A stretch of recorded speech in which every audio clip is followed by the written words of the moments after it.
Hare Rama, Rama Rama, Hare Hare. Hare Krishna, Krishna Krishna, Hare Hare, Hare Rama, Rama Rama, Hare Hare, Hare Krishna, Krishna Krishna, Hare Hare, Hare Rama, Rama Rama, Hare Hare. Hare Krishna Mataji. Hare Krishna Mataji.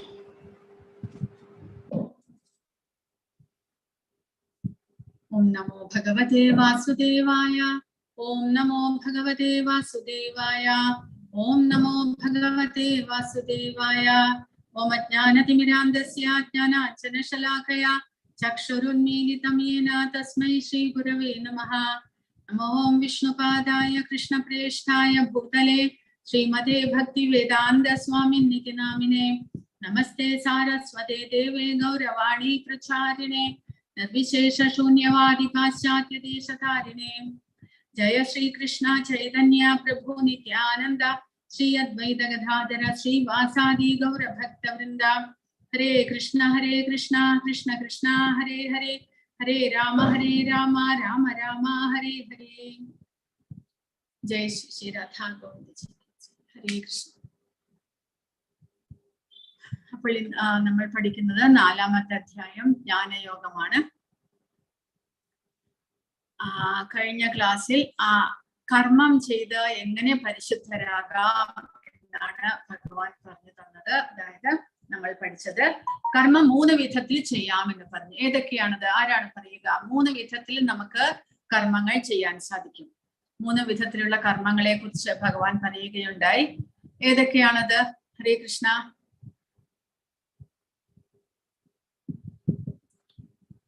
ഹരേ കൃഷ്ണ. ആരാണ് പറയുക 3 വിധത്തിലുള്ള കർമ്മങ്ങൾ?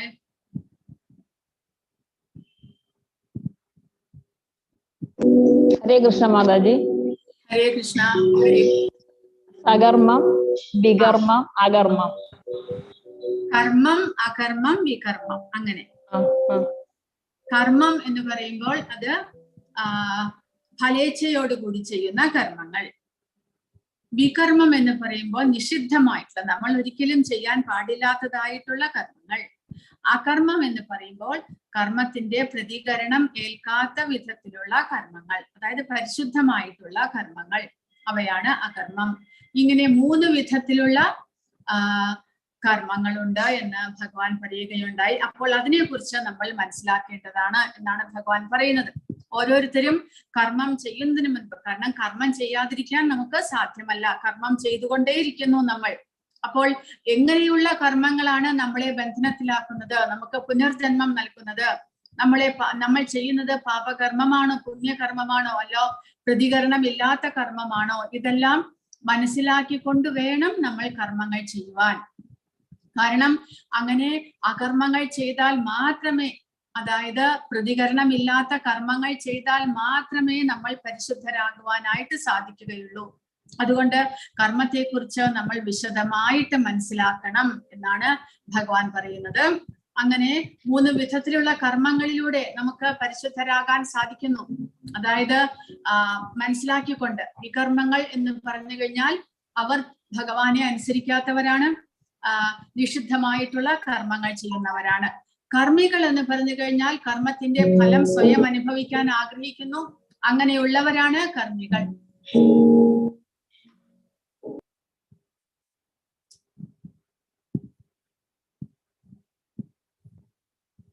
കർമ്മികൾ എന്ന് പറയുമ്പോൾ കർമ്മത്തിന്റെ ഫലം സ്വയം അനുഭവിക്കാൻ ആഗ്രഹിക്കുന്നു.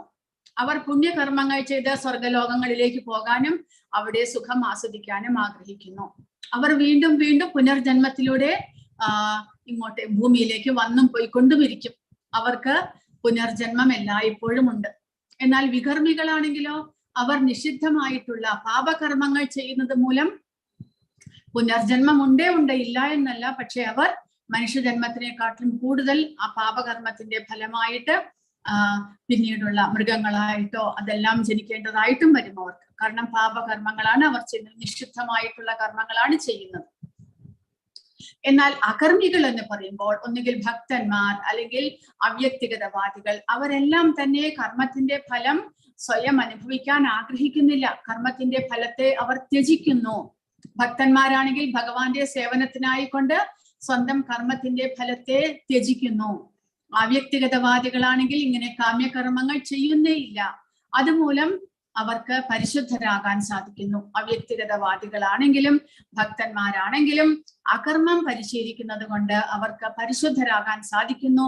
അങ്ങനെ പുനർജന്മത്തെ അവർക്ക് ഇല്ലാതാക്കാനായിട്ട് സാധിക്കുന്നു. അങ്ങനെയാണ് 3 വിധത്തിലുള്ള കർമ്മങ്ങൾ. അവയെ കുറിച്ച് നമ്മൾ പഠിച്ചിട്ട് വേണം, മനസ്സിലാക്കിയിട്ട് വേണം നമ്മൾ കർമ്മങ്ങൾ ചെയ്യാൻ എന്നാണ് ഭഗവാൻ പറയുന്നത്. കാരണം അതുമൂലം നമ്മുടെ കർമ്മഫലത്തെ നമുക്ക് ഇല്ലാതാക്കാൻ സാധിക്കുന്നു. കർമ്മഫലത്തെ ഇല്ലാതാക്കുക വഴി എന്താണ് സംഭവിക്കുന്നത്? ഭഗവാൻ പറയുന്നത് ആധ്യാത്മിക ജ്ഞാനം നമുക്ക് കരസ്ഥമാക്കാൻ സാധിക്കും. കാരണം കർമ്മഫലത്തെ ഇല്ലാതാക്കുക വഴി നമ്മുടെ അവബോധം പരിശുദ്ധമാകുന്നു. പരിശുദ്ധമാകുന്ന അവബോധത്തിൽ ഭഗവാനെ കുറിച്ചുള്ള പൂർണ്ണമായിട്ടുള്ള അറിവും നമ്മുടെ ഭൗതിക ഇന്ദ്രിയങ്ങളാണെങ്കിൽ കൂടി അവബോധം പരിശുദ്ധമാകുന്നത് വഴി ആ ഇന്ദ്രിയങ്ങൾക്ക് ആ ആധ്യാത്മിക ജ്ഞാനം കരസ്ഥമാക്കാനുള്ള കഴിവുണ്ടാകുന്നു. അതുകൊണ്ടാണ് ഭഗവാൻ പറയുന്നത് സ്വയം പരിശുദ്ധരാകാൻ വേണ്ടിയിട്ട് നമ്മുടെ കർമ്മത്തെ നമ്മൾ പരിശുദ്ധരാക്കണം എന്നാണ് ഭഗവാൻ പറയുന്നത്. അങ്ങനെ കർമ്മത്തെ പരിശുദ്ധമാക്കി സ്വയം അവബോധം പരിശുദ്ധമാകുക വഴി നമുക്ക് ജ്ഞാനം കരസ്ഥമാക്കാം. ആ ആധ്യാത്മിക ജ്ഞാനം എങ്ങനെയാണ് നമ്മൾ കരസ്ഥമാക്കേണ്ടത് എന്നാണ് ഇനി അടുത്ത ശ്ലോകങ്ങളിലൂടെ ഭഗവാൻ പറയുന്നത്. അപ്പോൾ ആ ആധ്യാത്മിക ജ്ഞാനം സ്വയം പരിശുദ്ധമാകുക വഴി എന്താണ് സംഭവിക്കുന്നത് എന്ന് കഴിഞ്ഞ ക്ലാസ്സിൽ നമ്മൾ പഠിച്ചു. അതായത് പരിശുദ്ധമാകുക വഴി ആധ്യാത്മിക തലത്തിലേക്ക് നമുക്ക് ഉയരാൻ സാധിക്കുന്നു. അതുവഴി നമ്മൾ ചെയ്യുന്ന എല്ലാ പ്രവർത്തികളും അഭൗതികമാകുന്നു, അതായത് ആധ്യാത്മികമാകുന്നു. ബ്രഹ്മാർപ്പണം, ബ്രഹ്മഹവിർ, ബ്രഹ്മാഗ്നൗ, ബ്രഹ്മണാഹുതം, ബ്രഹ്മൈവ തേന ഗന്ധവ്യം, ബ്രഹ്മകർമ്മ സമാധിന. പരിശുദ്ധമാകുക വഴി നമ്മുടെ എല്ലാ പ്രവർത്തികളും തന്നെ ആധ്യാത്മികമാണ്. അങ്ങനെയുള്ള ആധ്യാത്മിക ജ്ഞാനം കരസ്ഥമാക്കാനായിട്ട് നമ്മൾ എന്താണ് ചെയ്യേണ്ടത് എന്നാണ് ഇനി ഭഗവാൻ പറയുന്നത്. അപ്പോൾ ഇവിടെ പരിശുദ്ധമാകുന്ന ഒരാളെ കുറിച്ച്, നമ്മുടെ കർമ്മത്തെ കുറിച്ച് നമ്മൾ പറഞ്ഞു. ഏതാണ് ആ കർമ്മം, ഏതാണ് വികർമ്മം എന്നെല്ലാം പറഞ്ഞു. അപ്പോൾ എങ്ങനെയാണ് അതിനെ നമ്മൾ ഒരു ഉദാഹരണം ഇവിടെ കൊടുത്തിരിക്കുകയാണ്. കർമ്മം എന്നാൽ എന്ത്, അകർമ്മം എന്നാൽ എന്ത്, വികർമ്മം എന്നാൽ എന്ത് എന്ന്. അതായത് ഇവിടെ ഉദാഹരണം കൊടുത്തിരിക്കുന്ന ഒരു ബാങ്കിലെ കാഷ്യർ അല്ലെങ്കിൽ എവിടെയെങ്കിലും ഒരു കാഷ്യർ ആയിട്ട് വർക്ക് ചെയ്യുന്ന ആൾ. ആ സ്ഥാപനത്തിന്റെ ഉടമസ്ഥൻ വേറെ ഉണ്ടാകും. ഇയാൾ ആ സ്ഥാപനത്തിലേക്ക് വരുന്ന കാശ് എണ്ണി തിട്ടപ്പെടുത്തുകയും സ്വീകരിക്കുകയും ബാക്കി വേണമെങ്കിൽ കൊടുക്കേണ്ടവർക്ക് കൊടുക്കുകയും ചെയ്യുക മാത്രമാണ് ഇയാളുടെ ജോലി. അതായത് ആ വരവും പോക്കും ഒന്നും തന്നെ ഇയാളെ ബാധിക്കുന്നില്ല. എത്ര ക്യാഷ് വരുന്നു, എത്ര പോകുന്നു, കാരണം അതിന്റെ ഉടമസ്ഥൻ അയാളല്ല. എന്നാൽ എപ്പോഴെങ്കിലും അയാളുടെ മനസ്സിൽ ഇതിൽ കുറച്ച് തനിക്ക് എടുക്കണമെന്ന് തോന്നിയാലോ, അത് നിഷിദ്ധമായി, അയാൾക്ക് കാഷ്യർക്ക് നിഷിദ്ധമായിട്ടുള്ള കർമ്മമാണ് അത്. അതായത് തൻ്റെതല്ലാത്ത ആ ക്യാഷ് അയാൾ എടുക്കുക എന്ന് പറഞ്ഞാൽ നിഷിദ്ധമായിട്ടുള്ള കർമ്മമാണ്. എന്നാൽ അയാൾ സ്വാഭാവികമായിട്ട് ചെയ്യുന്നത് ആ സ്ഥാപനത്തിലേക്ക് വരുന്ന കാശ് അയാൾ എണ്ണി തിട്ടപ്പെടുത്തുന്നു, അത് ഉടമസ്ഥന് കൊടുക്കുന്നു, ബാക്കി കൊടുക്കേണ്ടവർക്ക് കൊടുക്കുന്നു. അതെല്ലാം ചെയ്യുന്നത് അയാളുടെ ജോലിയാണ്. അതിൽ അയാൾക്ക് അറ്റാച്ച്മെന്റ് വരുന്നില്ല.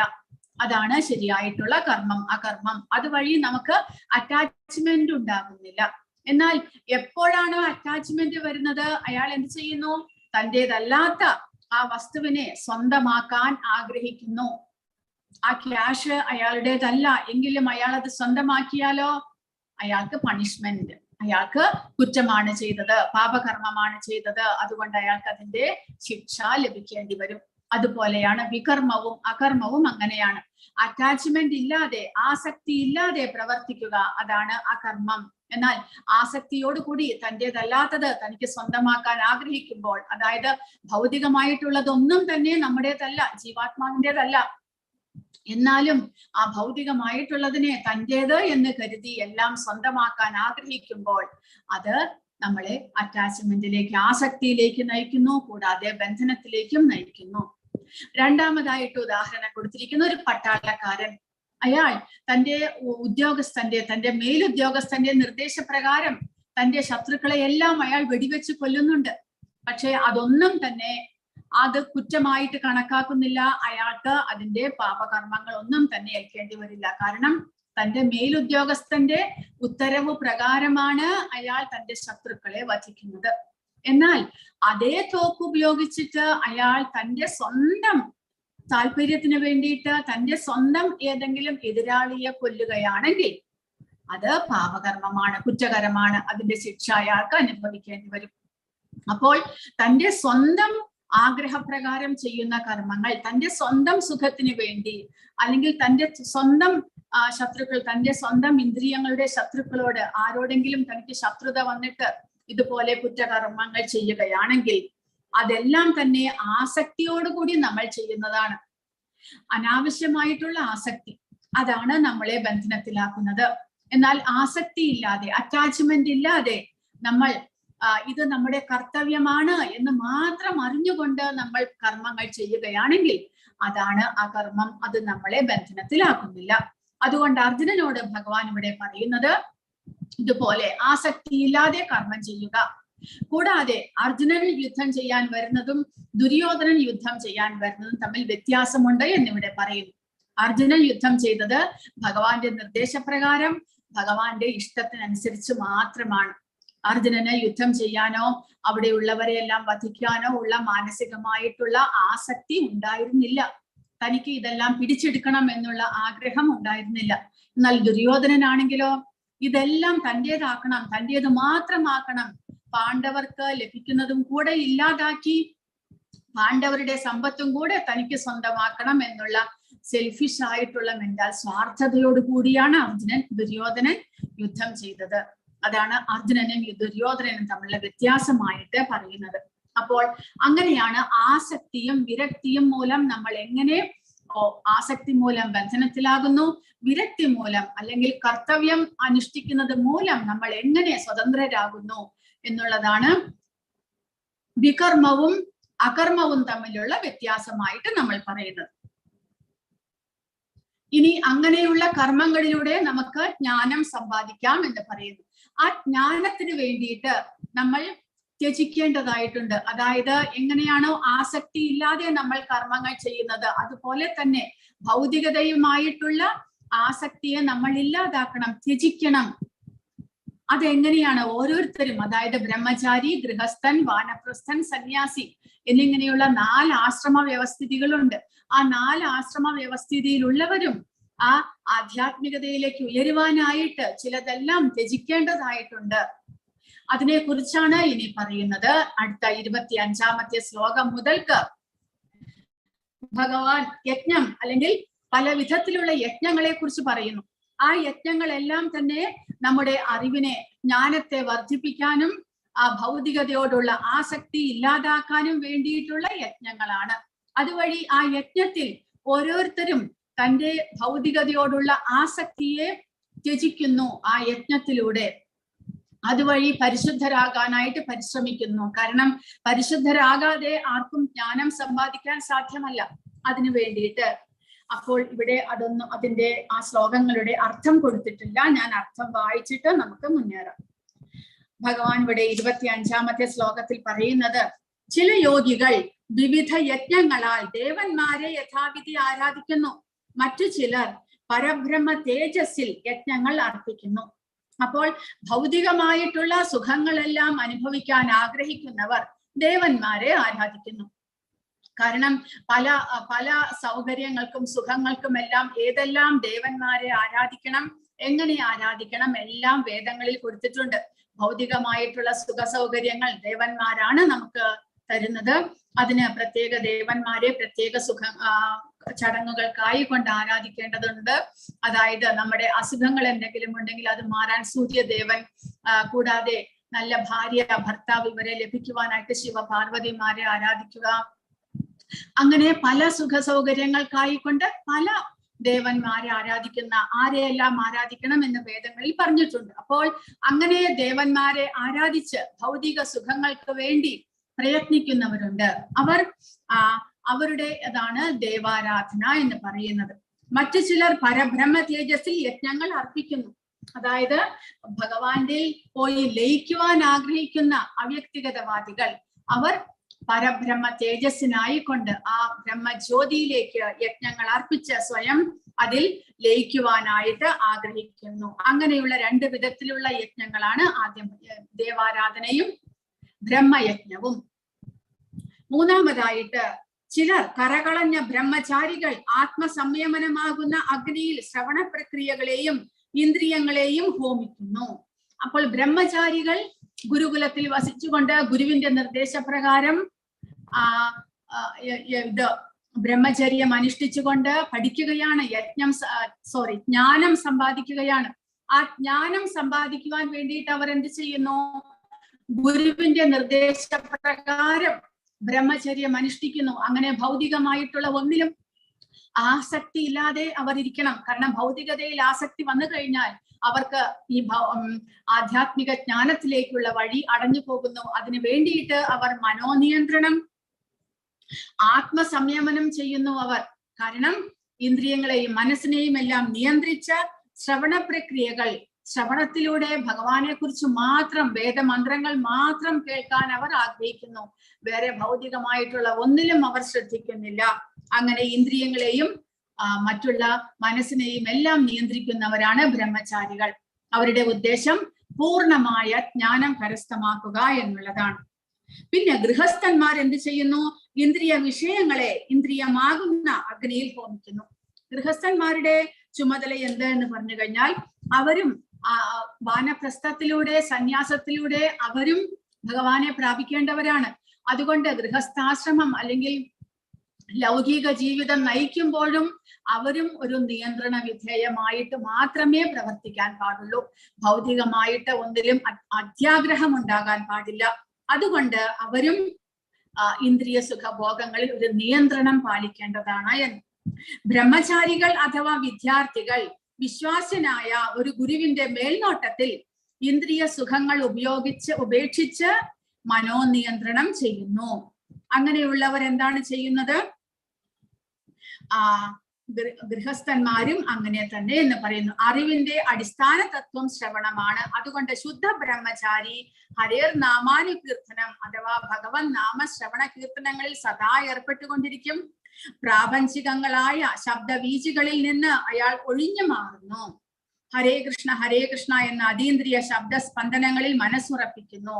അതായത് ഭൗതികമായിട്ടുള്ള പല ശബ്ദങ്ങളിലേക്കും ആകർഷണം വരുമ്പോൾ എന്ത് സംഭവിക്കുന്നു? അയാളുടെ മനോനിയന്ത്രണം പോകുന്നു.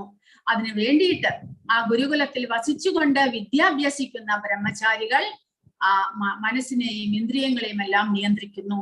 അതുപോലെ ഗൃഹസ്ഥന്മാരും നിയന്ത്രണ വിധേയമായിട്ട് മാത്രം ലൗകിക ജീവിതം നയിക്കുന്നു. അവരും ഒരു നിയന്ത്രണം പാലിക്കുന്നു. എല്ലാം തന്നെ എന്തിനു വേണ്ടിയിട്ടാണ്? ആത്മീയ ശ്രേഷ്ഠതയ്ക്ക് വേണ്ടിയിട്ട്, ഉത്കൃഷ്ടമായിട്ടുള്ള ആത്മീയ ജീവിതത്തിന് വേണ്ടിയിട്ട്. അതായത് ഈ ഗൃഹസ്ഥ ജീവിതം കഴിഞ്ഞ അയാൾക്ക് ആധ്യാത്മിക തലത്തിലേക്ക് ഉയരണം. അതിനു വേണ്ടിയിട്ട് ഇപ്പോഴേ നിയന്ത്രണങ്ങൾ പാലിക്കേണ്ടതാണ് എന്ന്. 27 ആത്മസാക്ഷാത്കാരം നേടുന്നതിൽ തൽപരരായ മറ്റു ചിലർ ഇന്ദ്രിയങ്ങളുടെയും മനസ്സിന്റെയും നിയന്ത്രണത്തിലൂടെ എല്ലാ ഇന്ദ്രിയ പ്രവർത്തനങ്ങളെയും പ്രാണപ്രവർത്തനങ്ങളെയും നിയന്ത്രിതമായ മനസ്സാകുന്ന അഗ്നിയിൽ ഹോമിക്കുന്നു. അതാണ് അടുത്തത്. അതായത് അഷ്ടാംഗ യോഗം അങ്ങനെ പറയുന്നു. അഷ്ടാംഗ യോഗത്തിൽ യോഗം പരിശീലിക്കുന്നയാൾ മനസ്സിനെയാണ് ആദ്യമായിട്ട് നിയന്ത്രിക്കേണ്ടത്. കാരണം ഇന്ദ്രിയങ്ങളെ നിയന്ത്രിച്ചാലും ചിലപ്പോൾ മനസ്സ് കൈവിട്ടു പോകുന്നു. അതുകൊണ്ട് മനസ്സിനെ വളരെയധികം ശക്തിയോടുകൂടി നിയന്ത്രിക്കേണ്ടതാണ്. അങ്ങനെ നിയന്ത്രിത മനസ്സിലൂടെ ഇന്ദ്രിയങ്ങളെയും നമുക്ക് നിയന്ത്രിക്കാൻ സാധിക്കും. അങ്ങനെ മാനസിക പ്രവർത്തനങ്ങളും ഇന്ദ്രിയ പ്രവർത്തനങ്ങളും പ്രാണപ്രവർത്തനങ്ങളെയും നിയന്ത്രിക്കുന്നു. എന്നാൽ മാത്രമേ ആ യോഗിക്ക് പ്രാണായാമം മുതലായിട്ടുള്ള യോഗചര്യകളിലൂടെ എല്ലാ ഇന്ദ്രിയങ്ങളെയും നിയന്ത്രിച്ചാൽ മാത്രമേ ആ ഹൃദയത്തിൽ ഭഗവാനാകുന്ന പരമാത്മാവിനെ ദർശിക്കാനായിട്ട് സാധ്യമാകുകയുള്ളൂ.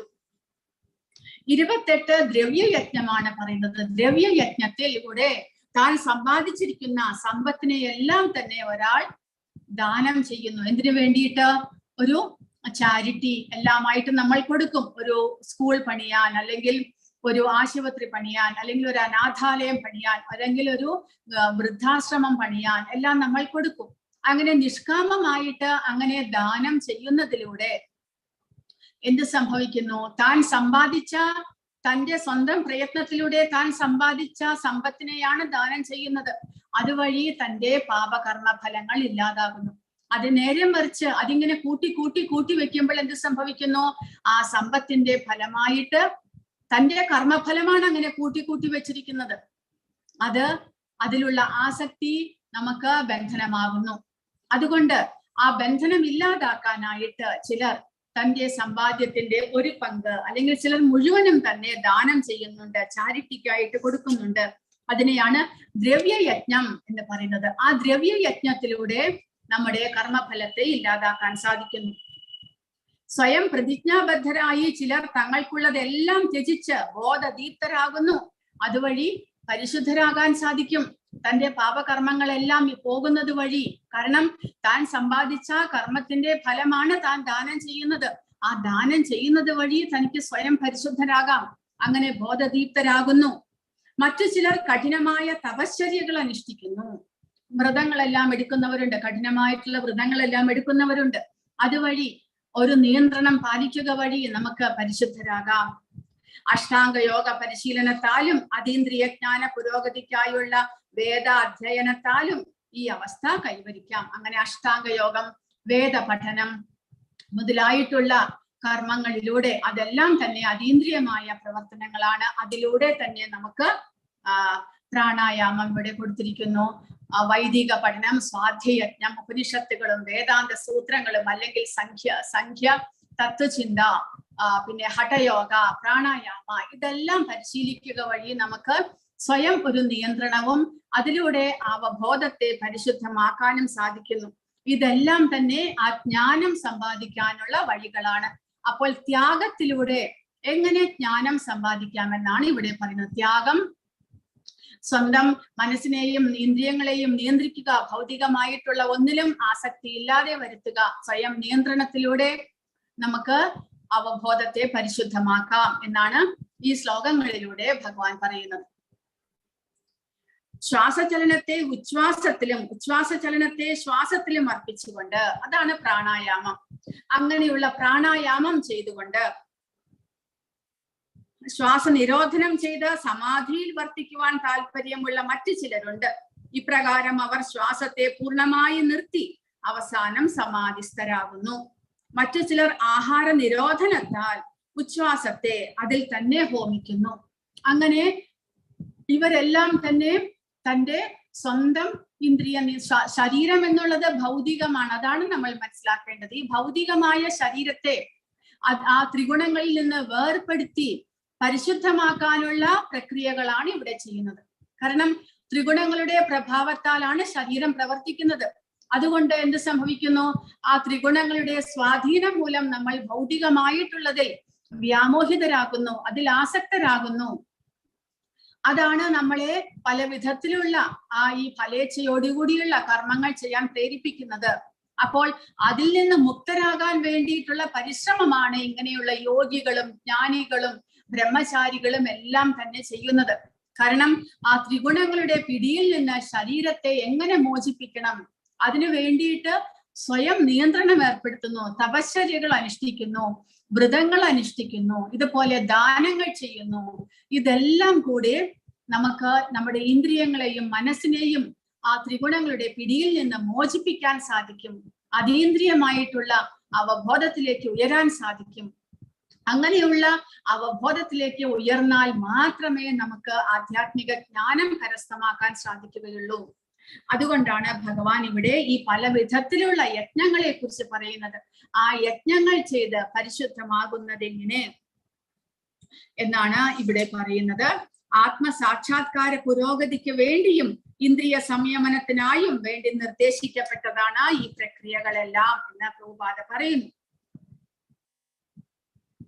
കൃഷ്ണാവബോധം വന്ന ഒരാൾക്കാകട്ടെ എപ്പോഴും അതീന്ദ്രിയമായ ഭഗവത് സേവനത്തിൽ മുഴുകിയിരിക്കുകയാൽ സ്വാഭാവികമായി തന്നെ ഇന്ദ്രിയ നിയന്ത്രണങ്ങൾ സാധിക്കുന്നു. എല്ലായ്പ്പോഴും കൃഷ്ണന്റെ സേവനത്തിൽ ഏർപ്പെട്ടിരിക്കുന്ന അയാളുടെ ഇന്ദ്രിയങ്ങൾക്ക് മറ്റു കർമ്മങ്ങളിൽ ചെന്നുപെടാനാകില്ല. അതുകൊണ്ട് ജീവിത അവസാനത്തിൽ കൃഷ്ണന്റെ അതീന്ദ്രിയ തലത്തിൽ സ്വാഭാവികമായും എത്തിച്ചേരും. അപ്പോൾ നേരിട്ടുള്ള കൃഷ്ണാവബോധം അല്ലാതെ സ്വയം യോഗ പരിശീലിക്കുക, പ്രാണായാമം പരിശീലിക്കുക, അങ്ങനെയെല്ലാം ചെയ്യുന്നവർക്കുള്ള അങ്ങനെയെല്ലാം ചെയ്ത് സ്വയം ഇന്ദ്രിയ നിയന്ത്രണം നടത്തുന്നവരുടെ കാര്യമാണ് ഇപ്പോൾ ഭഗവാൻ പറഞ്ഞിരിക്കുന്നത്. എന്നാൽ കൃഷ്ണാവബോധത്തിലൂടെ ഭഗവാന്റെ സേവനങ്ങൾ ചെയ്യുന്നവർക്ക് സ്വാഭാവികമായി തന്നെ ഇന്ദ്രിയങ്ങളുടെ നിയന്ത്രണം സാധ്യമാണ് എന്നാണ് ഭഗവാൻ പറയുന്നത്. യജ്ഞോദ്ദേശം ഗ്രഹിച്ചവരും യജ്ഞത്താൽ പാപപ്രതികരണങ്ങൾ നീങ്ങിയവരുമാണ് ഈ യോഗികളെല്ലാം. ഇപ്പോൾ മുൻപ് പറഞ്ഞ യോഗാഭ്യാസം ചെയ്യുന്നവരെല്ലാം തന്നെ യജ്ഞത്തിന്റെ ഫലം എന്താണ് എന്ന് മനസ്സിലാക്കിയവരാണ്. ഈ യജ്ഞത്തിലൂടെ തങ്ങൾക്ക് പരിശുദ്ധരാകാൻ സാധിക്കും എന്നറിഞ്ഞവരാണ് ഇവരെല്ലാവരും. യജ്ഞഫലങ്ങളുടെ അമൃതം നുകർന്ന ഇവർ പരമമായ സനാതന വ്യോമത്തിലേക്ക് മുന്നേറുന്നു എന്നാണ് ഭഗവാൻ പറയുന്നത്. കാരണം യജ്ഞങ്ങൾ ചെയ്യാതെ, യജ്ഞം അനുഷ്ഠിക്കാതെ ആർക്കും ഈ ലോകത്തിൽ തന്നെ സന്തുഷ്ടിയോടെ ജീവിക്കാനാവില്ല, പിന്നെയല്ലേ പരലോകത്തിൽ. അപ്പോൾ യജ്ഞം എന്ന് പറഞ്ഞു കഴിഞ്ഞാൽ സാക്രിഫൈസ് എന്ന് പറഞ്ഞാൽ നമ്മുടേതായിട്ടുള്ള, നമുക്ക് ഈ ഭൗതിക പ്രപഞ്ചത്തിൽ നമ്മളെ ബന്ധനത്തിൽ ഏർപ്പെടുത്തുന്നത് എന്താണോ അതിനെ നമ്മൾ ത്യജിക്കുക. അതാണ് യജ്ഞം എന്ന് ഭഗവാൻ ഇവിടെ ഉദ്ദേശിക്കുന്നത്. അതായത് ഈ ഭൗതിക തലത്തിൽ എന്താണോ നമ്മളെ ബന്ധനത്തിലാക്കുന്നത്, എന്തിനോടാണോ നമുക്ക് ഭൗതികമായിട്ടുള്ള ആസക്തി വളരെയധികം ഉള്ളത്, അതിനെ നമ്മൾ ത്യജിക്കുക. ആ ത്യാഗത്തിലൂടെ നമുക്ക് പരിശുദ്ധരാകാൻ സാധിക്കും. അപ്പോൾ ബ്രഹ്മചാരിക്ക് മനസ്സിൽ ഭൗതികമായിട്ടുള്ള പല വസ്തുക്കളിലും ആഗ്രഹം ഉണ്ടാകും. അതിനെ നിയന്ത്രിക്കുന്നു, ശ്രവണത്തെ നിയന്ത്രിക്കുന്നു, മനസ്സിനെ നിയന്ത്രിക്കുന്നു, നാവിനെ നിയന്ത്രിക്കുന്നു. ഇതെല്ലാം നിയന്ത്രിച്ച് പരിശുദ്ധരാകാനായിട്ട് ബ്രഹ്മചാരികൾ ശ്രമിക്കുന്നു. ഗൃഹസ്ഥന്മാർക്ക് ലൗകിക ജീവിതത്തിൽ വളരെയധികം ആഗ്രഹം ഉണ്ടാകും. അവരും ഇന്ദ്രിയങ്ങളെ നിയന്ത്രിക്കുന്നു. ഒരുപാട് കർമ്മം ചെയ്ത് സമ്പാദ്യം കൂട്ടി വെച്ചിരിക്കുന്നവർക്ക് ആ ദ്രവ്യത്തിൽ ആഗ്രഹം ഉണ്ടാകും. അപ്പോൾ അവർ അതിനെ ത്യജിക്കുന്നു, ഏതെങ്കിലും സാമൂഹികമായിട്ടുള്ള നല്ല കാര്യങ്ങൾക്കായിട്ട് അതിനെ ഉപയോഗിക്കുന്നു. ഇങ്ങനെയെല്ലാം ചെയ്യുക വഴി എന്ത് സംഭവിക്കുന്നു? അവർക്ക് പരിശുദ്ധരാകാൻ സാധിക്കും. അതുപോലെ യോഗികൾ, ഹഠയോഗികൾ, അഷ്ടാംഗ യോഗികൾ, ഇവരെല്ലാം തന്നെ പ്രാണായാമം ചെയ്ത് മനസ്സിനെയും ഇന്ദ്രിയങ്ങളെയും എല്ലാം നിയന്ത്രിക്കുകയാണ് ചെയ്യുന്നത്. ഭഗവാൻ പറയുന്നത് ഇങ്ങനെയുള്ള ത്യാഗത്തിലൂടെ മാത്രമേ, സാക്രിഫൈസിലൂടെ മാത്രമേ നമുക്ക് പരിശുദ്ധരാകാൻ സാധിക്കുകയുള്ളൂ. അല്ലാതെ ഭൗതികമായിട്ടുള്ള സുഖഭോഗങ്ങൾ അനുഭവിക്കുകയും അതിനോടൊപ്പം തന്നെ ഭഗവാനെ കുറിച്ചുള്ള അറിവ് അല്ലെങ്കിൽ അതീന്ദ്രിയമായിട്ടുള്ള അറിവും സമ്പാദിക്കണം, രണ്ടും കൂടെ ഒരുമിച്ച് പോകില്ല. ഒന്നിനെ നമ്മൾ ത്യജിക്കണം. ത്യാഗം, ഭൗതികമായിട്ടുള്ളതിൽ വിരക്തി വളരാതെ നമുക്കൊരിക്കലും ആധ്യാത്മികമായിട്ടുള്ളതിൽ ആസക്തി വരികയില്ല. അപ്പോൾ അതുകൊണ്ട് ഭൗതികമായിട്ടുള്ളത് നമ്മുടെ ശരീരത്തിന് എത്രമാത്രം ആവശ്യമാണോ അത്രമാത്രം നമ്മൾ ഉപയോഗിക്കുക. അല്ലാതെ അമിതമായിട്ടുള്ള ഭൗതിക ഉപയോഗം, സുഖഭോഗങ്ങളിലുള്ള ആസക്തി, അതെല്ലാമാണ് നമ്മളെ ബന്ധനത്തിലാക്കുന്നത്. ഒരു നിയന്ത്രണം എല്ലാ ദിക്കിലും നമ്മൾ ചെയ്യേണ്ടതാണ്. അങ്ങനെയുള്ള നിയന്ത്രണത്തിലൂടെ നമുക്ക് പരിശുദ്ധരാകുന്നത് എങ്ങനെ എന്നാണ് ഭഗവാൻ ഇവിടെ പറയുന്നത്. പല വിധത്തിലുള്ള ഈ യജ്ഞങ്ങളെല്ലാം വേദസമ്മതങ്ങളാണ്. ഇവയെല്ലാം വിവിധ കർമ്മങ്ങളിൽ നിന്ന് ഉളവായവയുമാണ്. ഈ സത്യം മനസ്സിലാക്കിയാൽ നിനക്ക് മുക്തി നേടാം എന്നാണ് ഭഗവാൻ പറയുന്നത്. അതായത് ഈ യജ്ഞങ്ങളെല്ലാം തന്നെ വേദങ്ങളിൽ പറഞ്ഞിരിക്കുന്നു. ഓരോ വിഭാഗത്തിൽപ്പെട്ടവരും എന്തെല്ലാം ചെയ്തിട്ട് സ്വയം നിയന്ത്രിക്കണം, എങ്ങനെ പരിശുദ്ധരാകാം എന്നുള്ള കാര്യങ്ങളെല്ലാം തന്നെ വേദങ്ങളിൽ പറഞ്ഞിരിക്കുന്നു എന്നാണ് ഭഗവാൻ പറയുന്നത്. ഇങ്ങനെ ഇതിനെക്കുറിച്ചുള്ള സത്യം മനസ്സിലാക്കി കഴിഞ്ഞാൽ, അതായത് യജ്ഞങ്ങളിലൂടെ നമുക്ക് എങ്ങനെ പരിശുദ്ധരാകാം എന്ന് മനസ്സിലാക്കി കഴിഞ്ഞാലും നമുക്ക് മുക്തിയിലേക്ക് ഉയരാൻ സാധിക്കും. ഇങ്ങനെ ഭഗവാൻ പറഞ്ഞ പല വിധത്തിലുള്ള യജ്ഞങ്ങളിൽ വെച്ച് ഏറ്റവും ശ്രേഷ്ഠം ജ്ഞാനയജ്ഞമാണ്, ജ്ഞാനം സമ്പാദിക്കലാണ് എന്നാണ് ഭഗവാൻ പറയുന്നത്. ശ്രേയാൻ ദ്രവ്യമയാത് യജ്ഞാത് ജ്ഞാനയജ്ഞഃ പരന്തപ സർവം കർമാഖിലം പാർത്ഥാത് ജ്ഞാനേ പരിസമാപ്യതേ. ദ്രവ്യയജ്ഞത്തെക്കാൾ ശ്രേഷ്ഠമാണ് ജ്ഞാനയജ്ഞം. സർവകർമ്മത്യാഗങ്ങളും ഒടുവിൽ ചെന്ന് എത്തുന്നത് ദിവ്യജ്ഞാനത്തിലാണ്. അപ്പോൾ നമ്മൾ എല്ലാ തരത്തിലുള്ള യജ്ഞങ്ങൾ ചെയ്താലും അതെല്ലാം അവബോധം പരിശുദ്ധമാകാനും ജ്ഞാനം സമ്പാദിക്കാനുമാണ്. അപ്പോൾ ഈ ദ്രവ്യയജ്ഞം എന്നുള്ളത് ഭഗവാൻ പറയുന്നത് അതിനേക്കാൾ ശ്രേഷ്ഠമാണ് ജ്ഞാനം സമ്പാദിക്കുക. കാരണം ദ്രവ്യം, നമ്മുടെ സമ്പത്ത്, നമ്മൾ ചിലപ്പോൾ നമുക്കതിൽ ആസക്തി ഉണ്ടാകും. നമ്മൾ ദാനം ചെയ്താലും എന്ത് ചെയ്യും? അതിലുള്ള ആസക്തി നമ്മൾ കൈവിടുന്നില്ല. കാരണം ആ ദാനത്തിലൂടെ താൻ പ്രശസ്തനാകാനായിട്ട് ചിലർ ആഗ്രഹിക്കുന്നു. ദാനം ചെയ്യുന്നുണ്ട്, അതിനോടൊപ്പം തന്റെ പേരും അവിടെ എഴുതി വെക്കണം. ഒരു അനാഥാലയം പണിയുന്നു അല്ലെങ്കിൽ ഒരു ഹോസ്പിറ്റൽ പണിയുന്നു, അതിന് ഇത്ര ലക്ഷം ഒരാൾ ദാനം ചെയ്യുന്നു, അതിനോടൊപ്പം പറയും ഇതെല്ലാം ഇതിന്റെ ഫൗണ്ടർ അല്ലെങ്കിൽ ഇതിന്റെ സഹായം ചെയ്തത് ഇന്നയാളാണ്, അയാളുടെ പേര് അവിടെ കുത്തിവെക്കുന്നു. എന്തിനു വേണ്ടിയിട്ട്? ആ പ്രശസ്തി ലഭിക്കുവാനായിട്ട്. അത് നമ്മളെ വീണ്ടും ബന്ധനത്തിലാക്കുന്നതല്ലേ ഉള്ളൂ, കാരണം അതിനോടുള്ള അറ്റാച്ച്മെന്റ്. അതുകൊണ്ട് ഭഗവാൻ പറയുന്നത് ദ്രവ്യയജ്ഞം നമ്മൾ നിഷ്കാമനായിട്ട് അല്ലെങ്കിൽ ഭഗവത് അർപ്പിതമായിട്ട് ചെയ്തില്ല എന്നുണ്ടെങ്കിൽ അത് നമ്മുടെ പുണ്യകർമ്മമായിട്ട് മാറുന്നു, നമ്മൾ വീണ്ടും ബന്ധനത്തിലാകുന്നു. അതുകൊണ്ട് ദ്രവ്യയജ്ഞത്തെക്കാൾ ശ്രേഷ്ഠം ജ്ഞാനയജ്ഞമാണ്. എന്തുകൊണ്ട്? ജ്ഞാനം നമ്മളെ പരിപൂർണതയിലേക്ക് എത്തിക്കുന്നു. അതുകൊണ്ട് എന്നാണ് ഭഗവാൻ പറയുന്നത്. പൂർണ്ണ ജ്ഞാനത്തിൽ എത്തിച്ചേരുകയും ലൗകിക ദുരിതങ്ങളിൽ നിന്ന് മോചനം നേടുകയും അവസാനം അതീന്ദ്രിയ പ്രേമത്തോടെയുള്ള ഭഗവത് സേവനത്തിൽ മുഴുകുകയുമാണ് എല്ലാ യജ്ഞങ്ങളുടെയും ഉദ്ദേശം. അപ്പോൾ യജ്ഞങ്ങളെല്ലാം തന്നെ ചെന്ന് ചേരേണ്ടത് ഭഗവാനിലാണ്. ഭഗവാനിൽ ചെന്ന് ചേരണം, അതാണ് പൂർണ്ണത.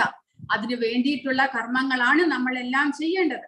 എന്നാൽ ഇതിനെല്ലാത്തിനും നമ്മൾ അറിഞ്ഞിരിക്കേണ്ട ഒരു രഹസ്യം, നമ്മുടെ വിശ്വാസത്തിനനുസരിച്ച് നമ്മൾ ഓരോ കർമ്മവും ചെയ്യുമ്പോൾ പരിപൂർണതയ്ക്ക് വേണ്ടി ചെയ്യുകയാണെങ്കിലും നമ്മുടെ വിശ്വാസം, നമ്മുടെ ആ സമയത്തുള്ള നമ്മുടെ മാനസികാവസ്ഥ എന്താണോ അതിനനുസരിച്ച് മാത്രമേ അത് രൂപപ്പെടുകയുള്ളൂ എന്ന് മനസ്സിലാക്കണം.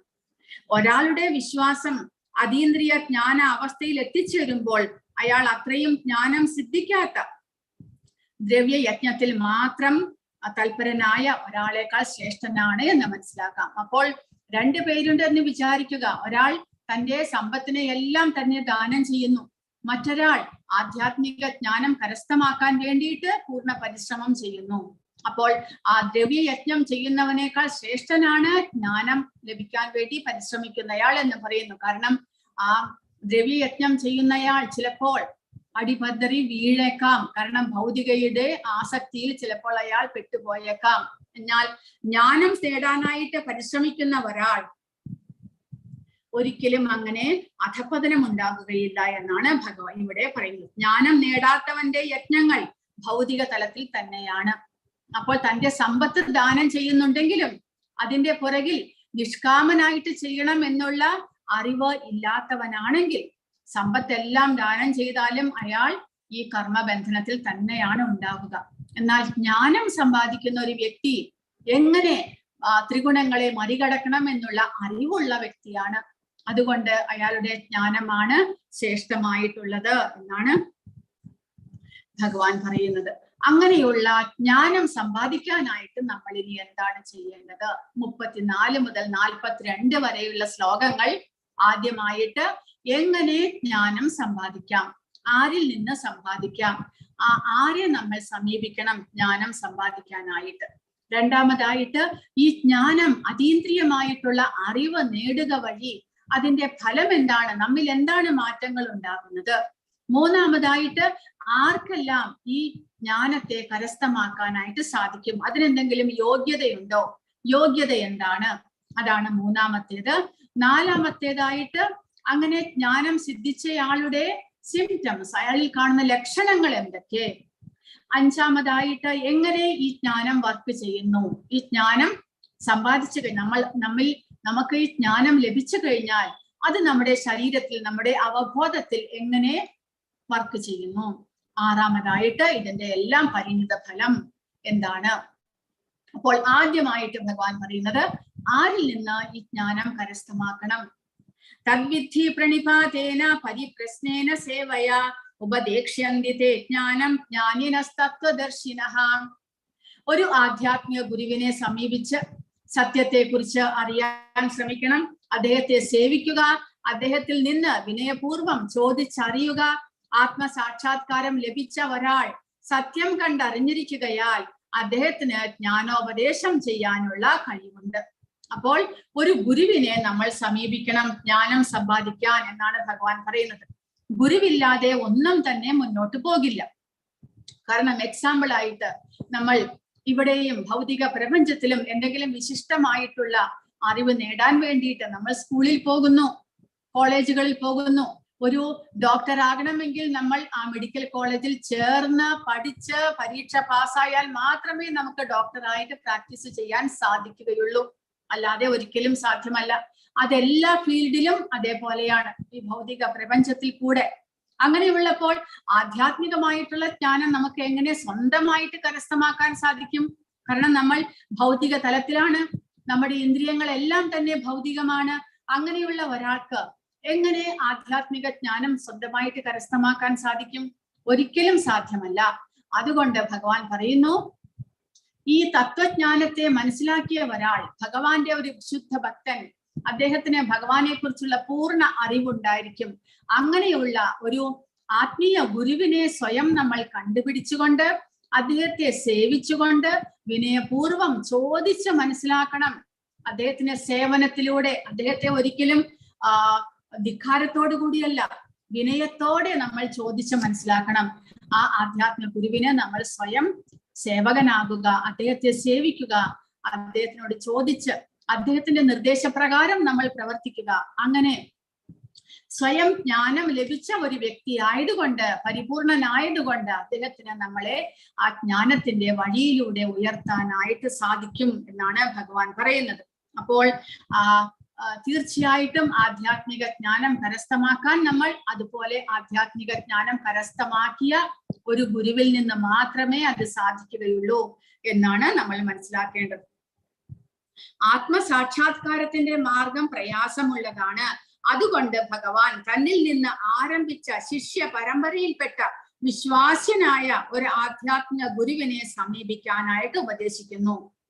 ഈ ശിഷ്യ പരമ്പര എന്നുള്ള തത്വത്തെ അനുവർത്തിക്കാത്ത ആർക്കും വിശ്വാസ്യനായ ഒരു ഗുരുവാകാൻ സാധ്യമല്ല. ഭഗവാനാണ് ആദിമ ഗുരു. ഗുരു ശിഷ്യ പരമ്പരയിൽ പെടുന്ന ഒരു വ്യക്തിക്ക് ഭഗവാന്റെ ഉപദേശം അതേപടി സ്വശിഷ്യന് പകർന്നു കൊടുക്കാൻ സാധിക്കും. അപ്പോൾ പരമ്പരയുടെ ഗുണം അതാണ്. ആ ഭഗവാന്റെ ശിഷ്യ പരമ്പരയിലൂടെ വന്ന ഒരു ഗുരുവിന് ആ ഭഗവാനിൽ നിന്ന് ലഭിച്ച ഉപദേശങ്ങളെ അതേപടി സ്വന്തം ശിഷ്യന് പകർന്നു കൊടുക്കാനും അങ്ങനെ അവരെ ഉദ്ധരിക്കാനും സാധിക്കും. കാരണം അവർ പരിപൂർണത നേടിയവരാണ്. അതുകൊണ്ടാണ് പറയുന്നത്. ജ്ഞാനസിദ്ധിക്ക് വിശ്വാസനായ ഒരു ആചാര്യനെ സമീപിക്കുക തന്നെ വേണം. അങ്ങനെയുള്ള ആത്മീയ ഗുരുവിനെ പൂർണ്ണ സമർപ്പണത്തോടെ സ്വീകരിക്കണം. വൃദ്ധനെ പോലെ ദുരഭിമാനം ത്യജിച്ച് സേവിക്കുകയും വേണം. അങ്ങനെയുള്ള സത്യം മനസ്സിലാക്കിയ ഒരു ഗുരുവിന് മാത്രമേ തന്റെ ശിഷ്യനും ആ സത്യത്തെ പകർന്നു കൊടുക്കാനായിട്ട് സാധ്യമാക്കുകയുള്ളൂ. അപ്പോൾ സ്വയം ഭഗവാൻ കൃഷ്ണനും ബലരാമനും കൂടെ ഇങ്ങനെ സന്ദീപനി മഹർഷിയുടെ ആശ്രമത്തിൽ താമസിച്ച് ആ ഗുരുവിനെ സേവിച്ച് അദ്ദേഹത്തിൽ നിന്ന് ജ്ഞാനം കരസ്ഥമാക്കിയിട്ടുണ്ട്. പറയുമ്പോൾ ഭഗവാൻ സ്വയം ജ്ഞാനത്തിന്റെ ഇരിപ്പിടമാണ്. ധർമ്മം തു സാക്ഷാത് ഭഗവൻ പ്രണീതം. ഭഗവാനാണ് എല്ലാ ജ്ഞാനങ്ങളുടെയും ഇരിപ്പിടം.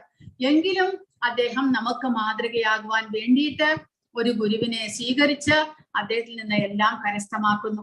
വെറും 62 ദിവസങ്ങൾക്കുള്ളിൽ ഭഗവാൻ 64 ദിവസങ്ങൾക്കുള്ളിൽ ഭഗവാൻ 64 കലകളെയും സ്വന്തമായിട്ട് കരസ്ഥമാക്കുന്നു. എന്നിട്ട് ആ ഗുരുവിന് ദക്ഷിണയും കൊടുത്തിട്ടാണ് ഭഗവാൻ തിരിച്ച് കൊട്ടാരത്തിലേക്ക് വരുന്നത്. അപ്പോൾ അതുപോലെ ഭഗവാൻ പറയുന്നു, നമ്മളും അതുപോലെ ആധ്യാത്മിക ജ്ഞാനം കരസ്ഥമാക്കണമെങ്കിൽ നമ്മളും ഗുരുവിന്റെ നിർദ്ദേശങ്ങളെ അതേപടി അനുസരിക്കണം. അപ്പോൾ നമ്മൾ എല്ലാവരും ഇപ്പോൾ ഗുരുവായിട്ട് സ്വീകരിച്ചിരിക്കുന്നത് പ്രഭുപാദരെയാണ്.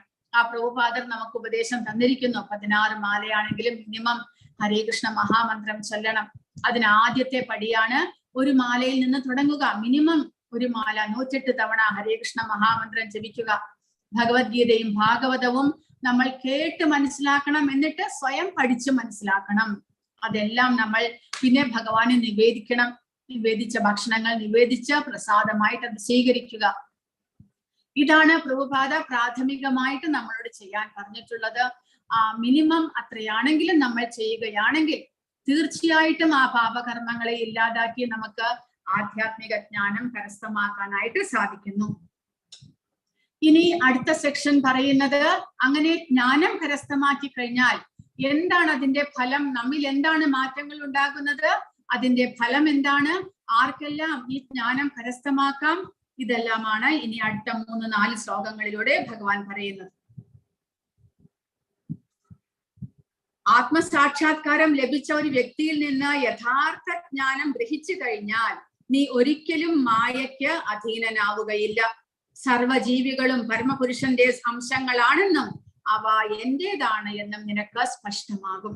അപ്പോൾ ആ ആധ്യാത്മിക ജ്ഞാനം, ഭഗവാനെ കുറിച്ചുള്ള പൂർണ്ണമായിട്ടുള്ള അറിവ്, ഭഗവാൻ ആരാണ്, അദ്ദേഹത്തിന്റെ പ്രവർത്തനങ്ങൾ എന്തൊക്കെയാണ്, ഈ ഭൗതിക പ്രപഞ്ചം എന്നുള്ളത് ഭഗവാനുമായിട്ട് എന്താണ് ബന്ധമുള്ളത്, നമ്മളും ഭഗവാനും തമ്മിലുള്ള ബന്ധം എന്താണ്, ഇതെല്ലാമാണ് ആധ്യാത്മിക ജ്ഞാനം. അപ്പോൾ ആ ആധ്യാത്മിക ജ്ഞാനം കരസ്ഥമാക്കുക വഴി നമുക്ക് പൂർണ്ണമായിട്ടും ഈ ത്രിഗുണങ്ങളെ മറികടക്കാൻ സാധിക്കുന്നു. ആ ത്രിഗുണങ്ങളെ മറികടന്നു കഴിഞ്ഞാൽ, നമ്മൾ പരിശുദ്ധരായി കഴിഞ്ഞാൽ നമുക്ക് മനസ്സിലാകുന്നു എല്ലാ ജീവജാലങ്ങളും ഭഗവദംശമാണ്. ഭഗവാൻ പറഞ്ഞിരിക്കുന്നു 15ാമത്തെ അധ്യായത്തിൽ, മമൈവാംശോ ജീവലോകേ ജീവഭൂതഃ സനാതനഃ. ഭഗവാൻ പറയുന്നത് ജീവജാലങ്ങളെല്ലാം തന്നെ ഭഗവദംശമാണ്, മമൈവാംശോ. കൂടാതെ അവയെല്ലാം തന്നെ ഭഗവാന്റേതാണ്. നമുക്ക് നമ്മുടേതാണ് എന്ന് പറഞ്ഞ് നമ്മൾ ആരെങ്കിലും ഇവിടെ പിടിച്ചിടാനായിട്ട് നമുക്ക് സാധ്യമല്ല. കാരണം എല്ലാ ജീവജാലങ്ങളും ഭഗവദംശമായതുകൊണ്ട് എല്ലാവരും ഭഗവാന്റെ സ്വത്താണ്. നമുക്ക് ആരുടെ മേലും അധികാരമില്ല എന്ന് നമ്മൾ മനസ്സിലാക്കണം. ഈ ഭൗതിക പ്രപഞ്ചവും മുഴുവനും ഭഗവാന്റേതാണ്. ഈശാവാസ്യം ഇതം സർവം എന്ന് ഈശോപനിഷത്തിൽ പറഞ്ഞിരിക്കുന്നു. ഭൗതിക പ്രപഞ്ചം മുഴുവനും ഭഗവാന്റെ സമ്പത്താണ്. ആ പ്രപഞ്ചത്തിലുള്ള എല്ലാ ജീവരാശികളും നമ്മൾ ഉൾപ്പെടെ ഭഗവാന്റേതാണ്. അങ്ങനെ വരുമ്പോൾ നമ്മുടേതായിട്ട്, നമ്മുടെ സ്വന്തം എന്ന് പറയാൻ ഇവിടെ ഭഗവാൻ മാത്രമേ ഉള്ളൂ. അങ്ങനെ മനസ്സിലാക്കുക. എന്റേതായിട്ട്, ഞാൻ ഉണ്ടാക്കിയത്, എന്റെ സ്വന്തം എന്ന് പറയാനായിട്ട് ഒന്നും തന്നെ ഇല്ല. എല്ലാം ഭഗവാന്റേതാണ്. ഭഗവാന്റേതായിട്ടുള്ളതെല്ലാം തന്നെ ഭഗവാൻ അർപ്പിച്ചുകൊണ്ട് ഭഗവാന്റെ അനുഗ്രഹത്തോടു കൂടി പ്രസാദമായിട്ട് നമ്മൾ സ്വീകരിക്കുക എന്നത് വെച്ച്, അല്ലാതെ നമ്മുടേത് സ്വന്തം എന്ന് പറയാനായിട്ട് ഇവിടെ ഒന്നും തന്നെ ഇല്ല. അങ്ങനെ ആ ത്യാഗബുദ്ധി നമ്മുടെ ഉള്ളിൽ ഉണ്ടാകുന്നു. ഒന്നും നമ്മുടേതല്ല. ഉടമസ്ഥാവകാശ ബോധം, ആ ജ്ഞാനം കരസ്ഥമാക്കുക വഴി ഉടമസ്ഥാവകാശ ബോധം ഉപേക്ഷിക്കുവാനായിട്ട് നമുക്ക് സാധിക്കുന്നു. എന്റേത് എന്ന് പറയാനുള്ള ആ അവകാശം നമ്മൾ ഉപേക്ഷിക്കുന്നു. കാരണം എല്ലാം തന്നെ ഭഗവാന്റേതാണ് എന്ന് നമുക്ക് മനസ്സിലാകുന്നു. ആത്മസാക്ഷാത്കാരം സിദ്ധിച്ച സത്യദർശിയായ ഗുരുവിൽ നിന്ന് അറിവ് നേടുന്നതിന്റെ ഫലം സമസ്ത ഭൂതജാലങ്ങളും ശ്രീകൃഷ്ണ ഭഗവാന്റെ വിഭിന്ന അംശങ്ങളാണ് എന്ന ബോധം ഉദിക്കലാണ്. കൃഷ്ണനിൽ നിന്ന് വേർപെട്ട ജീവിത ഭാവനയെ മായ എന്ന് പറയാം. മായ എന്ന് പറഞ്ഞു കഴിഞ്ഞാൽ ഇല്ലാത്തത് യാതൊന്നാണോ, മാ എന്ന് പറഞ്ഞാൽ ഇല്ലാത്തത് യാതൊന്ന്. അതായത് നമുക്ക് ഈ ശരീരബോധത്തിൽ നമ്മൾ എല്ലാം തന്നെ നമ്മുടേതായിട്ട് കണക്കാക്കുന്നു. എല്ലാം ഭഗവാനിൽ നിന്ന് വേർപെട്ട് എല്ലാം നമ്മുടേതാണ്. ഇതെന്റെ വീട്, ഇതെന്റെ വീട്ടിന്റെ പറമ്പുകൾ, ഇവിടെയുള്ള വസ്തുക്കളെല്ലാം എന്റേത്, ഈ ശരീരം എന്റേത്, ഇങ്ങനെ എല്ലാം എന്റേത് എന്ന് നമ്മൾ വിചാരിക്കുന്നു. എന്നാൽ ആത്മസാക്ഷാത്കാരം ലഭിച്ചു കഴിഞ്ഞാലോ, ജ്ഞാനം ലഭിച്ചു കഴിഞ്ഞാലോ എല്ലാം ഭഗവാന്റേതാണ്, ഇവിടെ എന്റേതായിട്ട് ഒന്നും തന്നെ ഇല്ല എന്നുള്ള അറിവുണ്ടാകുന്നു. അതാണ് വ്യത്യാസം. അതായത് മായയിൽ നിന്ന് നമുക്ക് മുക്തി ലഭിക്കുന്നു. മായ എന്ന് പറയുമ്പോൾ നമ്മൾ കൃഷ്ണനിൽ നിന്ന് വിട്ടിട്ട് എല്ലാം കാണാൻ സാധിക്കുന്നു നമുക്ക്. എന്നാൽ മായയ്ക്ക് അതീതനാകുമ്പോൾ എല്ലാം കൃഷ്ണനോട് ബന്ധിപ്പിച്ച് നമുക്ക് കാണാൻ സാധിക്കുന്നു. കൃഷ്ണനിൽ നിന്ന് വിട്ട് കാണുന്നത് എന്തോ അതാണ് മായ. കൃഷ്ണനില്ലാതെ, കൃഷ്ണനുമായിട്ട് ബന്ധപ്പെടാതെ നമ്മൾ ഇപ്പോൾ എല്ലാം കാണുന്നത് ഇതെല്ലാം എന്റേതാണ് ശരീരബോധത്തിൽ. ഈ ശരീരം ഉൾപ്പെടെ ഭഗവാന്റേതാണ് എന്ന് നമുക്ക് ആത്മജ്ഞാനം ലഭിക്കുമ്പോൾ മനസ്സിലാകുന്നു. അതാണ് വ്യത്യാസമായിട്ട് നമ്മൾ അറിയേണ്ടത്. പരമദിവ്യോത്തമ പുരുഷനായ കൃഷ്ണനാണ് സർവകാരണങ്ങൾക്കും കാരണം. ഇത് ബ്രഹ്മസംഹിതയിൽ പറയുന്നുണ്ട്. ഈശ്വര പരമകൃഷ്ണ സച്ചിദാനന്ദ വിഗ്രഹ അനാദിരാദിർ ഗോവിന്ദ സർവകാരണ കാരണം. പരമനായിട്ടുള്ള ഭഗവാൻ ഈശ്വരൻ ആ കൃഷ്ണനാണ് എന്ന് ബ്രഹ്മാവ് പറയുന്നു. അദ്ദേഹമാണ് എല്ലാത്തിനും കാരണം. ലക്ഷക്കണക്കിനുള്ള അവതാരങ്ങൾ ഭഗവാന്റെ വ്യത്യസ്ത രൂപവിസ്തരണങ്ങൾ മാത്രം. അതുപോലെ എല്ലാ ജീവസത്തകളും ഭഗവാന്റെ കൃഷ്ണന്റെ വിസ്തരണങ്ങൾ മാത്രമാണ്. എല്ലാ ജീവജാലങ്ങളും ഭഗവത് അംശമാണ്. അങ്ങനെയുള്ള അറിവ് ആത്മജ്ഞാനത്തിലൂടെ നമുക്ക് സാധ്യമാകുന്നു. അതാണ് ജ്ഞാനം നേടുക വഴിയിൽ നമുക്കുണ്ടാകുന്ന വ്യത്യാസം. കൃഷ്ണനോടുള്ള ശാശ്വതമായ ആത്മീയ ബന്ധത്തെക്കാൾ തനിക്ക് ബന്ധുക്കളോടുള്ള ക്ഷണികമായ ശാരീരിക ബന്ധത്തെ അർജുനൻ മാനിക്കുന്നത് മായ കൊണ്ടാണ്. അപ്പോൾ ആ മായയുടെ വ്യാമോഹത്തിൽപ്പെട്ടിട്ടാണ് അർജുനനും ഭഗവാനും താനുമുള്ള ബന്ധത്തെ മറന്ന് താനും ഇവിടെ കാണുന്ന എല്ലാ മനുഷ്യരും തമ്മിലുള്ള ബന്ധത്തെ കുറിച്ച് വിചാരിക്കുന്നത്. അർജുനൻ അങ്ങനെ അതുകൊണ്ടാണ് ആ യുദ്ധക്കളത്തിൽ വന്നിരിക്കുന്നവരെല്ലാവരും എന്റെ ബന്ധുക്കളാണ് എന്ന് തോന്നുന്നത്. വാസ്തവത്തിൽ എല്ലാവർക്കുമുള്ള ബന്ധം ഭഗവാനോട് മാത്രമാണ്. നമുക്ക് തമ്മിലുള്ള ബന്ധം ഇപ്പോൾ നമ്മുടെ ഭർത്താവ്, ഭാര്യ, അച്ഛനമ്മമാർ, കുട്ടികൾ, അതെല്ലാം തന്നെ ഈ ജന്മത്തിലേക്കുള്ള ബന്ധങ്ങളാണ്. കഴിഞ്ഞ ജന്മത്തിൽ ഇവരെല്ലാം ആരായിരുന്നു നമുക്ക് അറിഞ്ഞുകൂടാ. നമ്മളുമായിട്ട് എന്ത് ബന്ധമുണ്ടായിരുന്നോ അറിഞ്ഞുകൂടാ. അടുത്ത ജന്മം നമുക്ക് എല്ലാവർക്കും എന്താകുമോ ജന്മം അതും അറിഞ്ഞുകൂടാ. എന്നാൽ ഭഗവാനും നമ്മളും തമ്മിൽ സ്ഥായിയായിട്ടുള്ള ശാശ്വതമായിട്ടുള്ള ബന്ധമാണ്. ആ ബന്ധത്തെ കുറിച്ച് അറിയുക, അതാണ് ജ്ഞാനം സമ്പാദിക്കുക വഴി നമ്മിൽ ഉണ്ടാകുന്നത്. ഭഗവാനും നമ്മളും തമ്മിലുള്ള ബന്ധം, ഭഗവാനും മറ്റുള്ള ജീവജാലങ്ങളും തമ്മിലുള്ള ബന്ധം, അതിനെക്കുറിച്ചുള്ള അറിവ്, അതാണ് ശാശ്വതമായിട്ടുള്ള അറിവും ശാശ്വതമായിട്ടുള്ള ബന്ധവും. അതാണ് മായയിൽ നിന്ന് വ്യത്യസ്തമായിട്ടുള്ളത്. മറ്റുള്ളതെല്ലാം തന്നെ മായയാണ് എന്ന് മനസ്സിലാക്കണം. ഏതൊരു ജീവാത്മാവിനും ഭഗവാന്റെ നിത്യദാസൻ എന്ന നിലയിൽ കൃഷ്ണനിൽ നിന്ന് വ്യത്യസ്തമായ ഭിന്നമായ ഒരു അസ്തിത്വം ഇല്ല. തോന്നലിനാണ് മായ എന്ന് പറയുന്നത്. ഭഗവാനിൽ നിന്നും വേർപെട്ടുള്ള ജീവിതമാണ് നമ്മളിപ്പോൾ നയിക്കുന്നത്. ഭഗവാനിൽ നിന്ന് വേർപെട്ടിരിക്കുന്നു. നമ്മളും ഭഗവാനും തമ്മിലുള്ള ബന്ധത്തെ കുറിച്ച് നമുക്കിപ്പോൾ അറിവില്ല. അജ്ഞാനത്തിലാണ് നമ്മൾ ജീവിക്കുന്നത്. അതാണ് മായ. എന്നാൽ എപ്പോൾ നമുക്ക് ഭഗവാനും നമ്മളും തമ്മിലുള്ള ബന്ധത്തെ കുറിച്ച് മനസ്സിലാകുകയും ഭഗവാൻ നമ്മുടെ എല്ലാമാണ് എന്ന് മനസ്സിലാക്കി അദ്ദേഹത്തെ ആരാധിക്കാൻ ആരംഭിക്കുകയും ചെയ്യുന്നുവോ, ആ നിമിഷം മായയിൽ നിന്നുള്ള മോചനം സാധ്യമാകുന്നു. പാപികളിൽ വെച്ച് പാപിയാണ് എന്നിരിക്കലും അതീന്ദ്രിയ ജ്ഞാനമാകുന്ന തോണിയിൽ സ്ഥിതി ചെയ്യുമ്പോൾ നിനക്ക് ഈ ദുഃഖ സമുദ്രം തരണം ചെയ്യാൻ സാധിക്കും എന്നാണ് ഭഗവാൻ പറയുന്നത്. അതായത് അങ്ങനെയുള്ള ജ്ഞാനം സമ്പാദിച്ചു കഴിഞ്ഞാൽ, നമ്മുടെ അവബോധം പരിശുദ്ധമായി കഴിഞ്ഞാൽ എന്ത് സംഭവിക്കുന്നു? മുൻ ജന്മങ്ങളിൽ എത്രമാത്രം പാപകർമ്മങ്ങൾ ചെയ്തിട്ടുണ്ടോ അതിന്റെ ഫലമായിട്ടാണ് നമുക്ക് ഈ മനുഷ്യ ജന്മത്തിലും അനേകം ക്ലേശങ്ങളെല്ലാം അനുഭവിക്കേണ്ടതായിട്ട് വരുന്നത്. പക്ഷേ ഈ ആത്മജ്ഞാനത്തിന് വേണ്ടി നമ്മൾ പരിശ്രമിച്ച് ആത്മജ്ഞാനം ലഭിച്ചു കഴിഞ്ഞാൽ, ഈ പരിശുദ്ധമായിട്ടുള്ള അവബോധത്തെ നമുക്ക് തിരിച്ചു കിട്ടിക്കഴിഞ്ഞാൽ, നമ്മൾ മുൻകാലങ്ങളിൽ എത്രമാത്രം പാപകർമ്മങ്ങൾ ചെയ്തിട്ടുണ്ടെങ്കിലും അതെല്ലാം തന്നെ ഇല്ലാതാക്കാൻ സാധിക്കുന്നു. അങ്ങനെ ഭൗതികമായിട്ടുള്ള ദുഃഖ സമുദ്രത്തെ നമുക്ക് തരണം ചെയ്യാൻ സാധിക്കുന്നു. എന്ന് പറഞ്ഞാൽ പുനർജന്മം ഇല്ലാത്ത അവസ്ഥയിലേക്ക്, ഇനിയൊരു മരണവും ജനനവും ഇല്ലാത്ത അവസ്ഥയിലേക്ക് നമുക്ക് ഉയരാൻ സാധിക്കും. അതിന് ഈ ജ്ഞാനം നമ്മളെ സഹായിക്കുന്നു. കാരണം ജ്ഞാനം സമ്പാദിക്കണമെങ്കിൽ നമ്മൾ പരിശുദ്ധരാകണമെങ്കിൽ പാപകർമ്മങ്ങൾ എല്ലാം തന്നെ നീങ്ങണം. അപ്പോൾ അതിനു വേണ്ടിയിട്ടുള്ള അകർമ്മങ്ങൾ, കർമ്മത്തിന്റെ ഫലേച്ഛയില്ലാതെ ഭഗവാൻ അർപ്പിച്ചുകൊണ്ടുള്ള കൃഷ്ണാവബോധത്താലുള്ള കർമ്മങ്ങൾ ചെയ്ത് നമ്മൾ പരിശുദ്ധരായി കഴിഞ്ഞാൽ നമുക്ക് എല്ലാ പാപകർമ്മങ്ങളെയും ഇല്ലാതാക്കാനും അതുവഴി നമുക്ക് ഈ ഭൗതികമായിട്ടുള്ള ദുഃഖ സമുദ്രത്തെ തരണം ചെയ്യാനും സാധിക്കുന്നു എന്നാണ് ഭഗവാൻ പറയുന്നത്. അജ്ഞാനമാകുന്ന സമുദ്രത്തിലെ നിലയ്ക്കാത്ത ജീവിത സമരത്തിൽ നിന്ന് ഒരാളെ ക്ഷണേന രക്ഷപ്പെടുത്തുവാൻ ഈ ജ്ഞാനത്തിന് സാധിക്കും. കൃഷ്ണനുമായി ബന്ധപ്പെടുത്തിക്കൊണ്ടുള്ള നമ്മുടെ അറിവിനെ, ജ്ഞാനം എന്നുള്ളത് നമ്മൾ പറഞ്ഞു, നമ്മളും ഭഗവാനും തമ്മിലുള്ള ബന്ധത്തെ കുറിച്ച് മനസ്സിലാക്കുക. ഭഗവാന്റേതാണ് ഈ ഭൗതിക പ്രപഞ്ചം മുഴുവനും, ജീവജാലങ്ങളെല്ലാം ഭഗവാനുമായിട്ട് ബന്ധപ്പെട്ടിരിക്കുന്നു എന്നുള്ള അറിവ് കരസ്ഥമാക്കി കഴിഞ്ഞാൽ നമുക്ക് ഈ ദുഃഖ സമുദ്രത്തെ തരണം ചെയ്യാൻ സാധിക്കും എന്നാണ് പറയുന്നത്. അതാണ് മുക്തിക്കുള്ള മാർഗം. ഭഗവാനിൽ നിന്ന് ലഭിക്കുന്ന സമ്പൂർണ്ണ ജ്ഞാനമാണ് മുക്തിക്കുള്ള മാർഗം. അതായത് കൃഷ്ണാവബോധം. അത് വളരെ എളുപ്പമായിട്ട് നമുക്ക് തരണം ചെയ്യാൻ സാധിക്കും. കൃഷ്ണാവബോധത്തിലൂടെ സഞ്ചരിക്കുമ്പോൾ ഈ സമുദ്രത്തെ, ദുഃഖ സമുദ്രത്തെ, ഭൗതിക സമുദ്രത്തെ നമുക്ക് വളരെ എളുപ്പം തരണം ചെയ്യാൻ സാധിക്കും. എങ്ങനെയാണത്? യഥേഥാംസി സമിദ്ധോഗ്നിർ ഭസ്മസാത് കുരുതേ അർജുന ജ്ഞാനാഗ്നിഹി സർവകർമാണി ഭസ്മസാത് കുരുതേ തഥാ.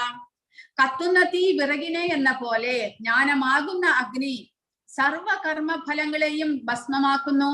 എങ്ങനെയാണോ തീ ആളിക്കത്തുമ്പോൾ അതിൽ ഇട്ടിരിക്കുന്ന വിറകെല്ലാം തന്നെ ഭസ്മമായി പോകുന്നത്, അതുപോലെ ആ ജ്ഞാനം, ഭഗവാനും നമ്മളും തമ്മിലുള്ള ബന്ധത്തെ കുറിച്ച് നമുക്ക് മനസ്സിലാകുന്നത് വഴി നമ്മുടെ എല്ലാ പാപകർമ്മങ്ങളും ഭസ്മമായിട്ട് പോകുന്നു. കാരണം പരിശുദ്ധരാണ്. കാരണം ഭൗതികതയുമായിട്ടുള്ള എല്ലാ ബന്ധങ്ങളും നമ്മൾ വിച്ഛേദിക്കുന്നു. ഭഗവാനും ഞാനും തമ്മിൽ മാത്രമാണ് ബന്ധമുള്ളത് എന്ന് മനസ്സിലാക്കുന്നു. ആ ഒരു അറിവിലൂടെ ആ ജീവാത്മാവിനെ തന്റെ സ്വരൂപസ്ഥിതിയെ തിരിച്ചു കിട്ടുകയാണ്. താൻ ഭഗവത് അംശമായിട്ടുള്ള ഭഗവാന്റെ സേവകനായിട്ടുള്ള ആത്മാവാണ്, അതീന്ദ്രിയനായിട്ടുള്ള ആധ്യാത്മികനായിട്ടുള്ള സത്യചിത്ത ആനന്ദനായിട്ടുള്ള ജീവാത്മാവാണ് എന്ന് മനസ്സിലാകുകയാണ് ആ ജീവാത്മാവിന്. അതോടുകൂടി ആ ജീവാത്മാവിന് തന്റെ സ്വന്തം സ്വരൂപത്തെ മനസ്സിലാക്കുക വഴി ശരീരബോധത്തിൽ നിന്ന് മോചനവും തന്റെ ആ ശരീരം ചെയ്തിട്ടുള്ള മുൻ ജന്മങ്ങളിൽ തനിക്ക് ലഭിച്ചിട്ടുള്ള എല്ലാ പാപകർമ്മങ്ങളും എല്ലാം തന്നെ ഇല്ലാതാകുന്നു. പരിശുദ്ധമായിട്ടുള്ള അവബോധത്തോടു കൂടി ആ ജീവാത്മാവിന് തന്റെ യഥാർത്ഥ സ്ഥിതിയെ മനസ്സിലാക്കുവാനായിട്ട് സാധിക്കുന്നു. ജീവാത്മാവ് പരമാത്മാവ് ഇവരുടെ പരസ്പര ബന്ധം എന്നിവയെ കുറിച്ചുള്ള പൂർണ്ണ ജ്ഞാനത്തെ ഇവിടെ അഗ്നിയോട് ഉപമിച്ചിരിക്കുന്നു. പാപകർമ്മങ്ങളുടെ മാത്രമല്ല പുണ്യകർമ്മങ്ങളുടെയും ഫലങ്ങൾ ഈ അഗ്നിയിൽ ചാമ്പലാകുന്നു.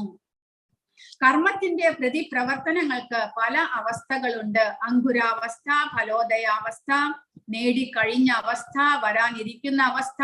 എന്നാൽ ജീവസത്തയുടെ മൂലസ്വരൂപത്തെ കുറിച്ചുള്ള ജ്ഞാനം ഇവയെ മുഴുവനും ഭസ്മീകരിക്കും.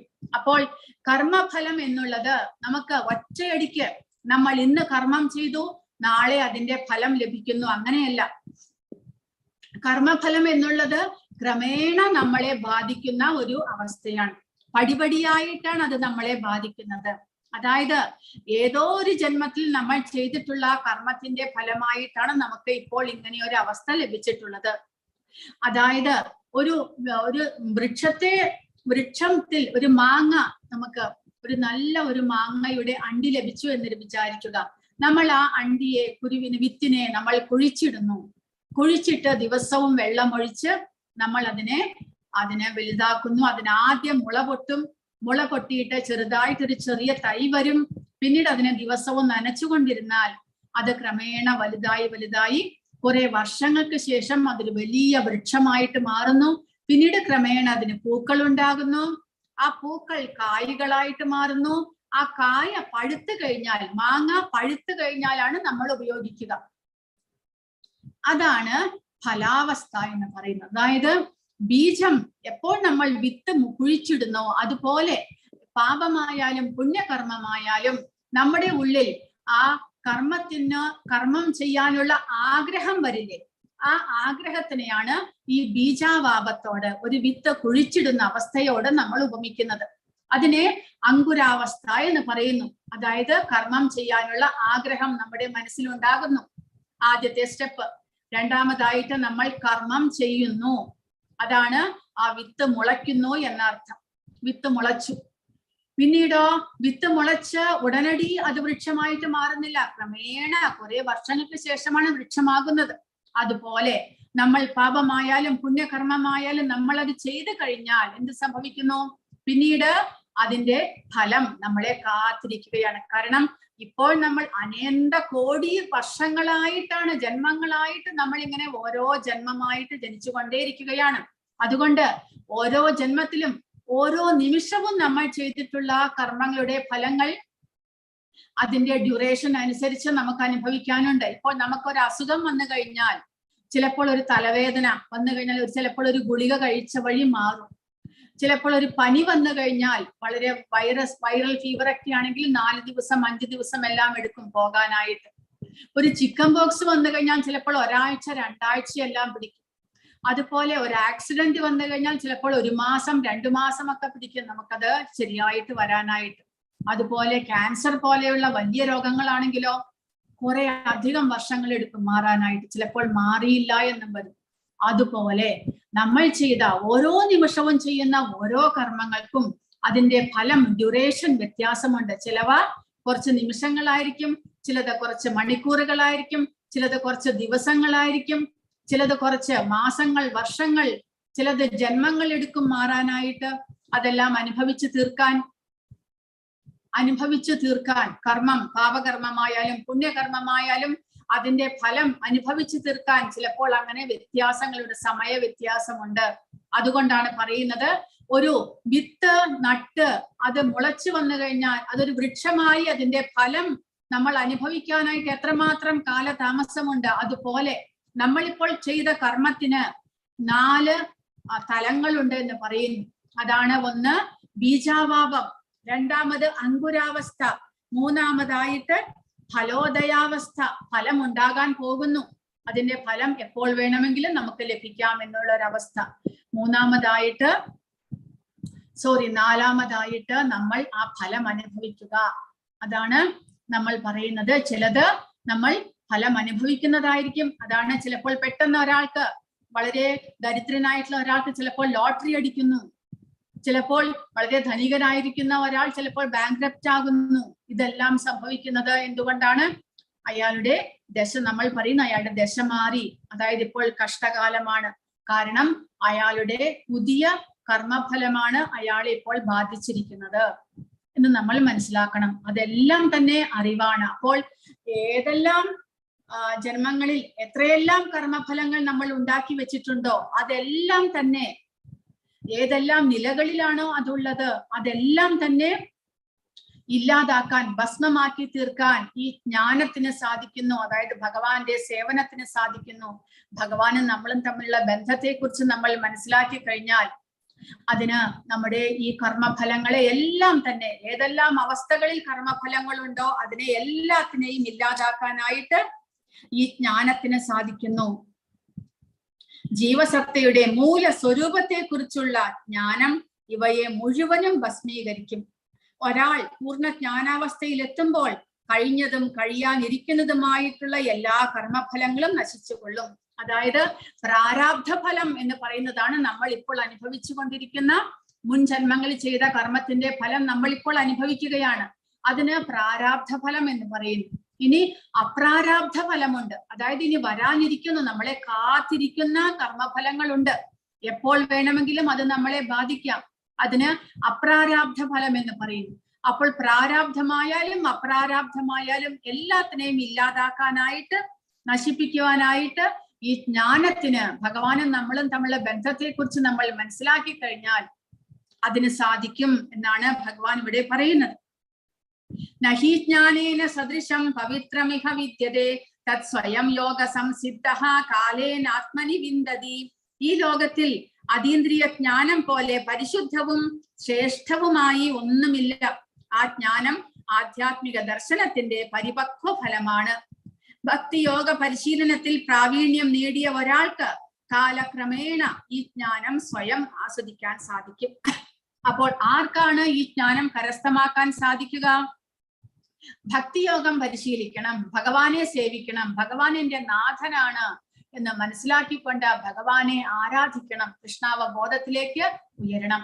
ഭൗതിക ബോധത്തിൽ നിന്ന്, ശരീരബോധത്തിൽ നിന്ന് കൃഷ്ണാവബോധത്തിലേക്ക് നമ്മൾ ഉയരണം. എല്ലാം ഭഗവാന് സമർപ്പിച്ചുകൊണ്ടുള്ള ഒരു ജീവിതം. ആ ജീവിതത്തിലൂടെ നമുക്ക് ഈ ഭഗവാന്റെ ജ്ഞാനത്തെ ക്രമേണ, പെട്ടെന്നൊന്നും സാധ്യമാകില്ല. കാരണം നമ്മുടെ കർമ്മഫലം എല്ലാം തന്നെ തീരണം. അതിനു വേണ്ടിയിട്ട് നമ്മുടെ കർത്തവ്യങ്ങൾ നമ്മൾ അനുഷ്ഠിക്കുകയും അതിനോടൊപ്പം ഭഗവാന്റെ സേവനവും രണ്ടും കൂടെ ഒരുമിച്ച് കൊണ്ടുപോയി കഴിഞ്ഞാൽ ക്രമേണ നമ്മുടെ ഉള്ളിൽ ആ കർമ്മഫലമെല്ലാം നീങ്ങി പരിശുദ്ധമാകുക വഴി നമുക്ക് ഭഗവാനോടുള്ള ആസക്തി വർദ്ധിച്ചു വരുന്നു, ഭഗവാനെ സേവിക്കാനുള്ള ആഗ്രഹം വർദ്ധിച്ചു വരുന്നു. അങ്ങനെ നമുക്ക് ഭഗവാനെ കുറിച്ചുള്ള അറിവ്, ഭഗവാനും നമ്മളും തമ്മിലുള്ള ആ ബന്ധത്തെ കുറിച്ചുള്ള അറിവ് ലഭ്യമാകുന്നു. അതിനു വേണ്ടിയിട്ട് എന്ത് വേണം? ഭഗവാൻ പറയുന്നു 39ാമത്തെ ശ്ലോകത്തിൽ, ശ്രദ്ധാവാൻ ലഭതേ ജ്ഞാനം തത്പരഃ സംയതേന്ദ്രിയഃ ജ്ഞാനം ലബ്ധ്വാ പരാം ശാന്തിം അചിരേണാധിഗച്ഛതി. ആർക്ക് ഈ ജ്ഞാനം ലഭിക്കാനുള്ള യോഗ്യതയുണ്ട് എന്ന് ഭഗവാൻ പറയുന്നു. ശ്രദ്ധാവാൻ, ശ്രദ്ധ എന്ന് പറഞ്ഞു കഴിഞ്ഞാൽ വിശ്വാസം. ഇതിനു മുൻപും പറഞ്ഞിട്ടുണ്ട്, ശ്രദ്ധ എന്ന് പറഞ്ഞു കഴിഞ്ഞാൽ വിശ്വാസം. വിശ്വാസമുള്ളവന്, ഭഗവാനിൽ വിശ്വാസമുള്ളവന്, ഭഗവാനെ കുറിച്ചുള്ള അറിവിൽ വിശ്വാസമുള്ളവന്, കൃഷ്ണാവബോധത്തിൽ വിശ്വാസമുള്ളവന് ഈ ജ്ഞാനം കരസ്ഥമാക്കാനുള്ള യോഗ്യതയുണ്ട് എന്നാണ് ഭഗവാൻ പറയുന്നത്. ആ ജ്ഞാനം ലഭിച്ചു കഴിഞ്ഞാലോ പരാം ശാന്തി അചിരേണാധിഗച്ഛതി, പരമമായിട്ടുള്ള ശാന്തി, പിന്നീട് ഭൗതികമായിട്ടുള്ള ക്ലേശങ്ങൾ ഒന്നും തന്നെ അദ്ദേഹത്തെ ബാധിക്കുന്നില്ല. ഇന്ദ്രിയ സംയമനം ചെയ്തവനും ദിവ്യജ്ഞാനത്തിനു വേണ്ടി സ്വയം സമർപ്പിച്ചവനും ശ്രദ്ധായുക്തനുമായ ഒരു വ്യക്തി ആ ജ്ഞാനത്തിന് അർഹൻ തന്നെ. അത് ലഭിച്ചാൽ അയാൾക്ക് വേഗത്തിൽ പരമമായ ആധ്യാത്മിക ശാന്തി കൈവരുന്നു. താൻ ഈ ശരീരമല്ല, ശരീരമായിട്ട് തനിക്ക് ലഭിക്കുന്ന ക്ലേശങ്ങളും ദുരിതങ്ങളും ഒന്നും തന്നെ ബാധിക്കുന്നില്ല എന്നുള്ള അറിവ് ലഭിച്ചു കഴിഞ്ഞാൽ പിന്നീട് അയാൾക്ക് പരമമായ ശാന്തിയാണ്. കാരണം താൻ ഭഗവതംശമായിട്ടുള്ള ആധ്യാത്മികനായിട്ടുള്ള ജീവാത്മാവാണ്. അവിടേക്ക് തിരിച്ചു പോകുകയാണ് എന്റെ ലക്ഷ്യം, അതിനു വേണ്ടിയിട്ട് പരിശ്രമിക്കുകയാണ് പൂർണ്ണത എന്ന് മനസ്സിലാക്കി കഴിഞ്ഞാൽ പരമമായിട്ടുള്ള ശാന്തി ലഭിക്കുന്നു. കൃഷ്ണനിൽ ദൃഢവിശ്വാസമുള്ള ഒരാൾക്ക് കൃഷ്ണാവബോധത്തിലുള്ള ഈ ജ്ഞാനം നേടാവുന്നതാണ് എന്നാണ് പ്രഭുപാദ പറയുന്നത്. അതിനു വേണ്ടിയിട്ട് എന്ത് ചെയ്യണം? ആ വിശ്വാസം ചുമ്മാ വരുമോ? ഇല്ല. ഭഗവാൻ പ്രഭുപാദ പറയുന്നത് വിശ്വാസമാകട്ടെ ഭക്തിപൂർവം സേവനം അനുഷ്ഠിക്കുന്നത് കൊണ്ടും ഹരേ കൃഷ്ണ കൃഷ്ണ കൃഷ്ണ ഹരേ ഹരേ ഹരേ രാമ രാമ രാമ ഹരേ ഹരേ എന്ന് ജപിക്കുന്നത് കൊണ്ടും കരഗതമാകുന്നതാണ്. ഹൃദയത്തിലെ മാലിന്യങ്ങളെല്ലാം നീക്കിക്കളയുന്നതാണ് ഈ മന്ത്രോച്ചാരണം. അങ്ങനെ ഭഗവാന്റെ നാമജപം ചെയ്ത് നമ്മുടെ കർമ്മഫലങ്ങളെ നമുക്ക് ഇല്ലാതാക്കാം. അതിനോടൊപ്പം ഭഗവാന്റെ പ്രസാദം കഴിക്കുക, അതും വളരെയധികം ശക്തിയുള്ളതാണ്. ഭഗവാനെ കുറിച്ച് നിരന്തരം കേൾക്കുക, അതും നമ്മുടെ ഇന്ദ്രിയങ്ങളെ എല്ലാം പരിശുദ്ധമാക്കുന്നു. അങ്ങനെ നമ്മുടെ കർമ്മഫലങ്ങളെല്ലാം നീങ്ങി നമുക്ക് ഈ ജ്ഞാനം കരസ്ഥമാക്കാം എന്നാണ് പറയുന്നത്. കൃഷ്ണനിൽ വിശ്വാസവും ഇന്ദ്രിയ ദമനവുമുള്ള, ഇന്ദ്രിയ നിയന്ത്രണം അത്യാവശ്യമാണ്. അങ്ങനെ ഇന്ദ്രിയ നിയന്ത്രണവുമുള്ള ഒരാൾക്ക് പരിപൂർണമായ കൃഷ്ണാവബോധ ജ്ഞാനം അനായാസേന താമസം വിനാ ലഭ്യമാകും. എന്നാൽ വിശ്വാസമില്ലാത്തയാൾക്കോ? അടുത്ത ശ്ലോകം അതാണ് പറയുന്നത്, 40ാമത്തെ ശ്ലോകം. അജ്ഞശ്ച ശ്രദ്ധദാനശ്ച സംശയാത്മാ വിനശ്യതി നായം ലോകോസ്തി ന പരോ ന സുഖം സംശയാത്മനഃ. ധർമ്മശാസ്ത്രങ്ങളെ സംശയദൃഷ്ടിയാ വീക്ഷിക്കുന്ന അജ്ഞരും അവിശ്വാസികളുമായവർക്ക് ഈശ്വരാവബോധം ലഭിക്കുന്നില്ല. അജ്ഞശ്ച അജ്ഞാനികളായിട്ടുള്ളവർക്ക്, ശ്രദ്ധയില്ലാത്തവർക്ക്, അതായത് വിശ്വാസമില്ലാത്തവർക്ക്, സംശയദൃഷ്ടിയോടെ വീക്ഷിക്കുന്നവർക്ക്, ഇങ്ങനെയുള്ള 3 കൂട്ടർക്കും ഈ ആധ്യാത്മിക ജ്ഞാനം കരസ്ഥമാക്കാൻ സാധ്യമല്ല. പിന്നെയോ അവർ അധപ്പതിക്കുന്നു. കാരണം അവർക്ക് വിശ്വാസമില്ല, ഭക്തിയില്ല. അപ്പോൾ ആ കർമ്മഫലങ്ങളുടെ ഫലമായിട്ട് അവർ അധപ്പതിച്ചു പോകുന്നു. സംശയാലുവായ ജീവന ഇഹലോകത്തിലും പരലോകത്തിലും സന്തുഷ്ടി ലഭിക്കില്ല. കൂടാതെ ഈ സംശയമുള്ള ഒരാൾക്ക് എവിടെയും സന്തോഷം ഉണ്ടാകില്ല. കാരണം എപ്പോഴും സംശയമാണ്, എന്തിനേയും സംശയമാണ്. അങ്ങനെയുള്ള ഒരാൾക്ക് എങ്ങനെയാണ് ശാന്തി ലഭിക്കുക? അതുകൊണ്ട് ഭഗവാൻ പറയുന്നു, അങ്ങനെയുള്ള വ്യക്തിക്ക് ഈ ലോകത്തിലും പരലോകത്തിലും ശാന്തി ലഭിക്കുന്നില്ല എന്നാണ് ഭഗവാൻ പറയുന്നത്.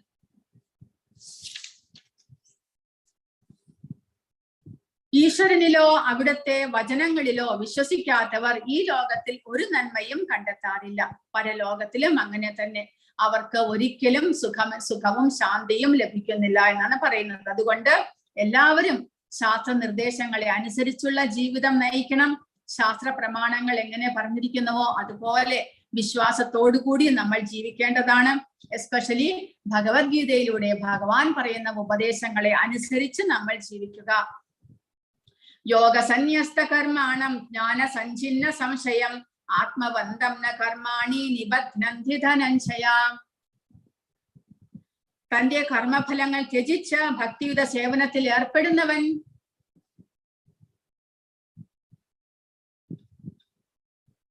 ആധ്യാത്മിക ജ്ഞാനത്താൽ സംശയങ്ങളെല്ലാം നീങ്ങി യഥാർത്ഥത്തിൽ ആത്മാവിൽ സ്ഥിതി ചെയ്യുന്നു. അപ്രകാരം അയാൾ കർമ്മഫലങ്ങളാൽ ബന്ധിക്കപ്പെടുന്നില്ല.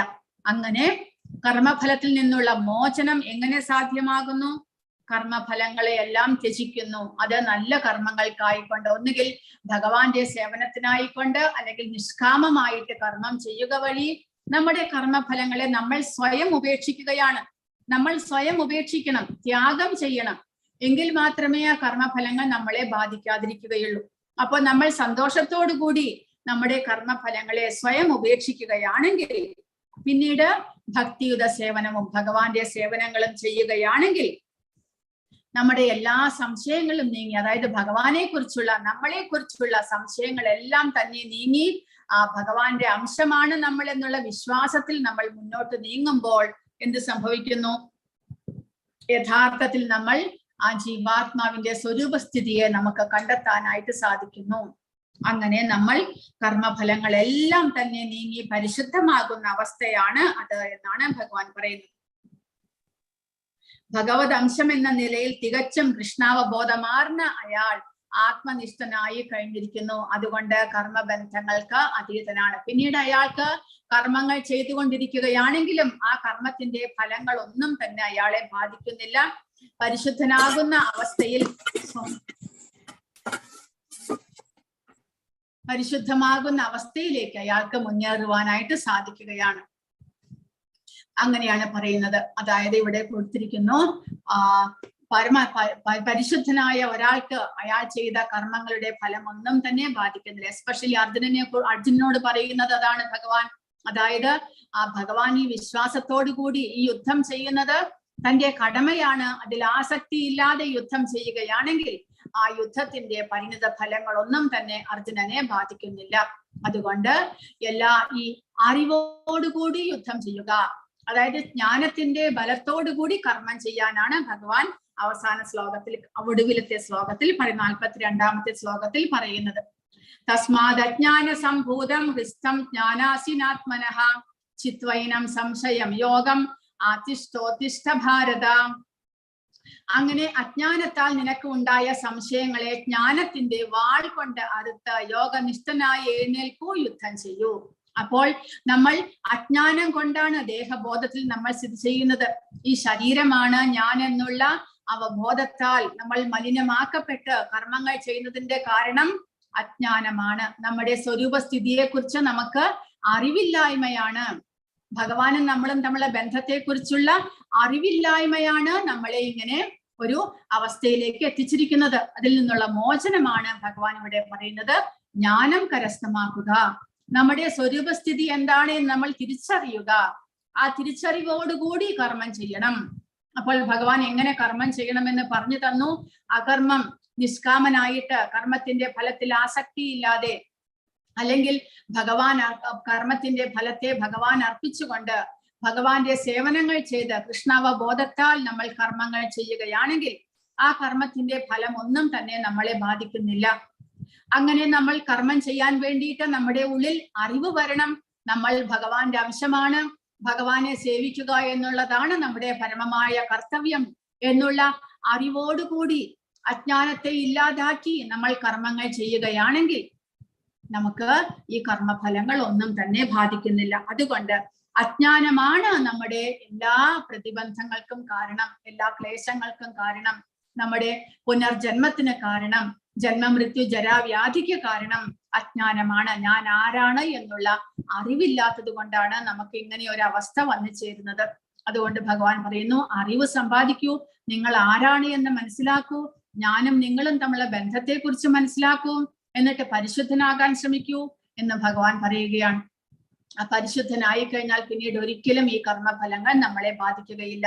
അതുകൊണ്ട് അർജുനനോട് ഭഗവാൻ പറയുന്നു, അജ്ഞാനത്തെ ഇല്ലാതാക്കി. എങ്ങനെ ഇല്ലാതാക്കണം? ജ്ഞാനത്തിന്റെ വാൾ കൊണ്ട്. അർജുനൻ യുദ്ധം ചെയ്യാൻ പോകുന്നത് ഭഗവാന്റെ ഇച്ഛപ്രകാരമാണ്. അതുകൊണ്ട് ആ കർമ്മഫലങ്ങൾ ഒന്നും തന്നെ അർജുനനെ ബാധിക്കില്ല എന്ന് ഭഗവാൻ പറയുന്നു. അതുപോലെ ഭഗവാന്റെ ഇച്ഛയ്ക്കനുസരിച്ച് ഭഗവാന്റെ ഉപദേശപ്രകാരം നമ്മളും കർമ്മം ചെയ്യുകയാണെങ്കിൽ ആ കർമ്മഫലങ്ങൾ നമ്മളെ ബാധിക്കുകയില്ല. അതിനുവേണ്ടി നിരന്തരം പരിശുദ്ധരാകാൻ വേണ്ടിയിട്ടുള്ള കാര്യങ്ങൾ പ്രഭുപാദ പറഞ്ഞു തന്നിരിക്കുന്നു. നിരന്തരം ഭഗവാന്റെ നാമജപം ചെയ്തുകൊണ്ടിരിക്കുക, ഭഗവാനെ നിവേദ്യം അർപ്പിച്ച് പ്രസാദം സ്വീകരിക്കുക, ഭഗവാനെ കുറിച്ച് നിരന്തരം കേൾക്കുക. നമ്മുടെ ഇന്ദ്രിയങ്ങളും മനസ്സും പൂർണ്ണമായിട്ടും പരിശുദ്ധമാകുന്നു. അങ്ങനെ നമുക്ക് നമ്മുടെ യഥാർത്ഥ സ്വരൂപസ്ഥിതിയിലേക്ക് ഉയരാൻ സാധിക്കും. അതിനെയാണ് സനാതന യോഗം. ഈ ഭഗവാൻ ഇപ്പോൾ ഉപദേശിച്ച ഈ ഉപദേശങ്ങളാണ് സനാതന ധർമ്മം അല്ലെങ്കിൽ യോഗം എന്ന് പറയുന്നത്. അതായത് ജീവാത്മാവ് സനാതനമായിട്ട് ശാശ്വതമായിട്ട് ഭഗവത് അംശമാണ് എന്ന് മനസ്സിലാക്കുക. ആ മനസ്സിലാക്കിക്കൊണ്ട് നമ്മൾ ഭഗവാന്റെ സേവനങ്ങൾ ചെയ്യുക. അതാണ് സനാതന ധർമ്മം. ശാശ്വതനാണ് ഭഗവാൻ, ശാശ്വതനാണ് നമ്മൾ ജീവാത്മാക്കൾ. ആ ശാശ്വതരായിട്ടുള്ള ഭഗവാന്റെ സേവനമാണ് ശാശ്വതനായിട്ടുള്ള ജീവാത്മാവിന്റെ ധർമ്മം. അതാണ് സനാതന ധർമ്മം. അതിനെ നമ്മൾ മനസ്സിലാക്കുക. അല്ലാതെ നമ്മൾ ഒരിക്കലും ഈ ഭൗതിക പ്രപഞ്ചത്തിലെ ഒരു വസ്തുവല്ല. ഭൗതികമായ ശരീരം ഭൗതികമാണ്. അതും ജീവാത്മാവും തമ്മിൽ ഒരു ബന്ധവുമില്ല എന്ന് മനസ്സിലാക്കുക. ജീവാത്മാവ് ആധ്യാത്മികനാണ്, ഭഗവാന്റെ അംശമാണ്. അത് മനസ്സിലാക്കി അതിനനുസരിച്ച് പ്രവർത്തിക്കണം നമ്മൾ. അതാണ് സനാതനമായിട്ടുള്ള യോഗം എന്ന് നമ്മൾ മനസ്സിലാക്കേണ്ടത്. അങ്ങനെ ഭഗവാനെ കുറിച്ച് മനസ്സിലാക്കിക്കൊണ്ട് കൃഷ്ണാവബോധത്തോടുകൂടി കർമ്മങ്ങൾ ചെയ്യുക. അങ്ങനെ കർമ്മഫലം നമ്മിൽ നിന്ന് നമുക്ക് മോചിതനാകുവാൻ സാധിക്കും എന്നുള്ളതാണ് ഈ അധ്യായത്തിന്റെ തത്വമായിട്ട് നമ്മൾ മനസ്സിലാക്കേണ്ടത്. ഹരേ കൃഷ്ണ. ഇനി ആർക്കെങ്കിലും എന്തെങ്കിലും ചോദ്യങ്ങളോ സംശയങ്ങളോ ഉണ്ടോ?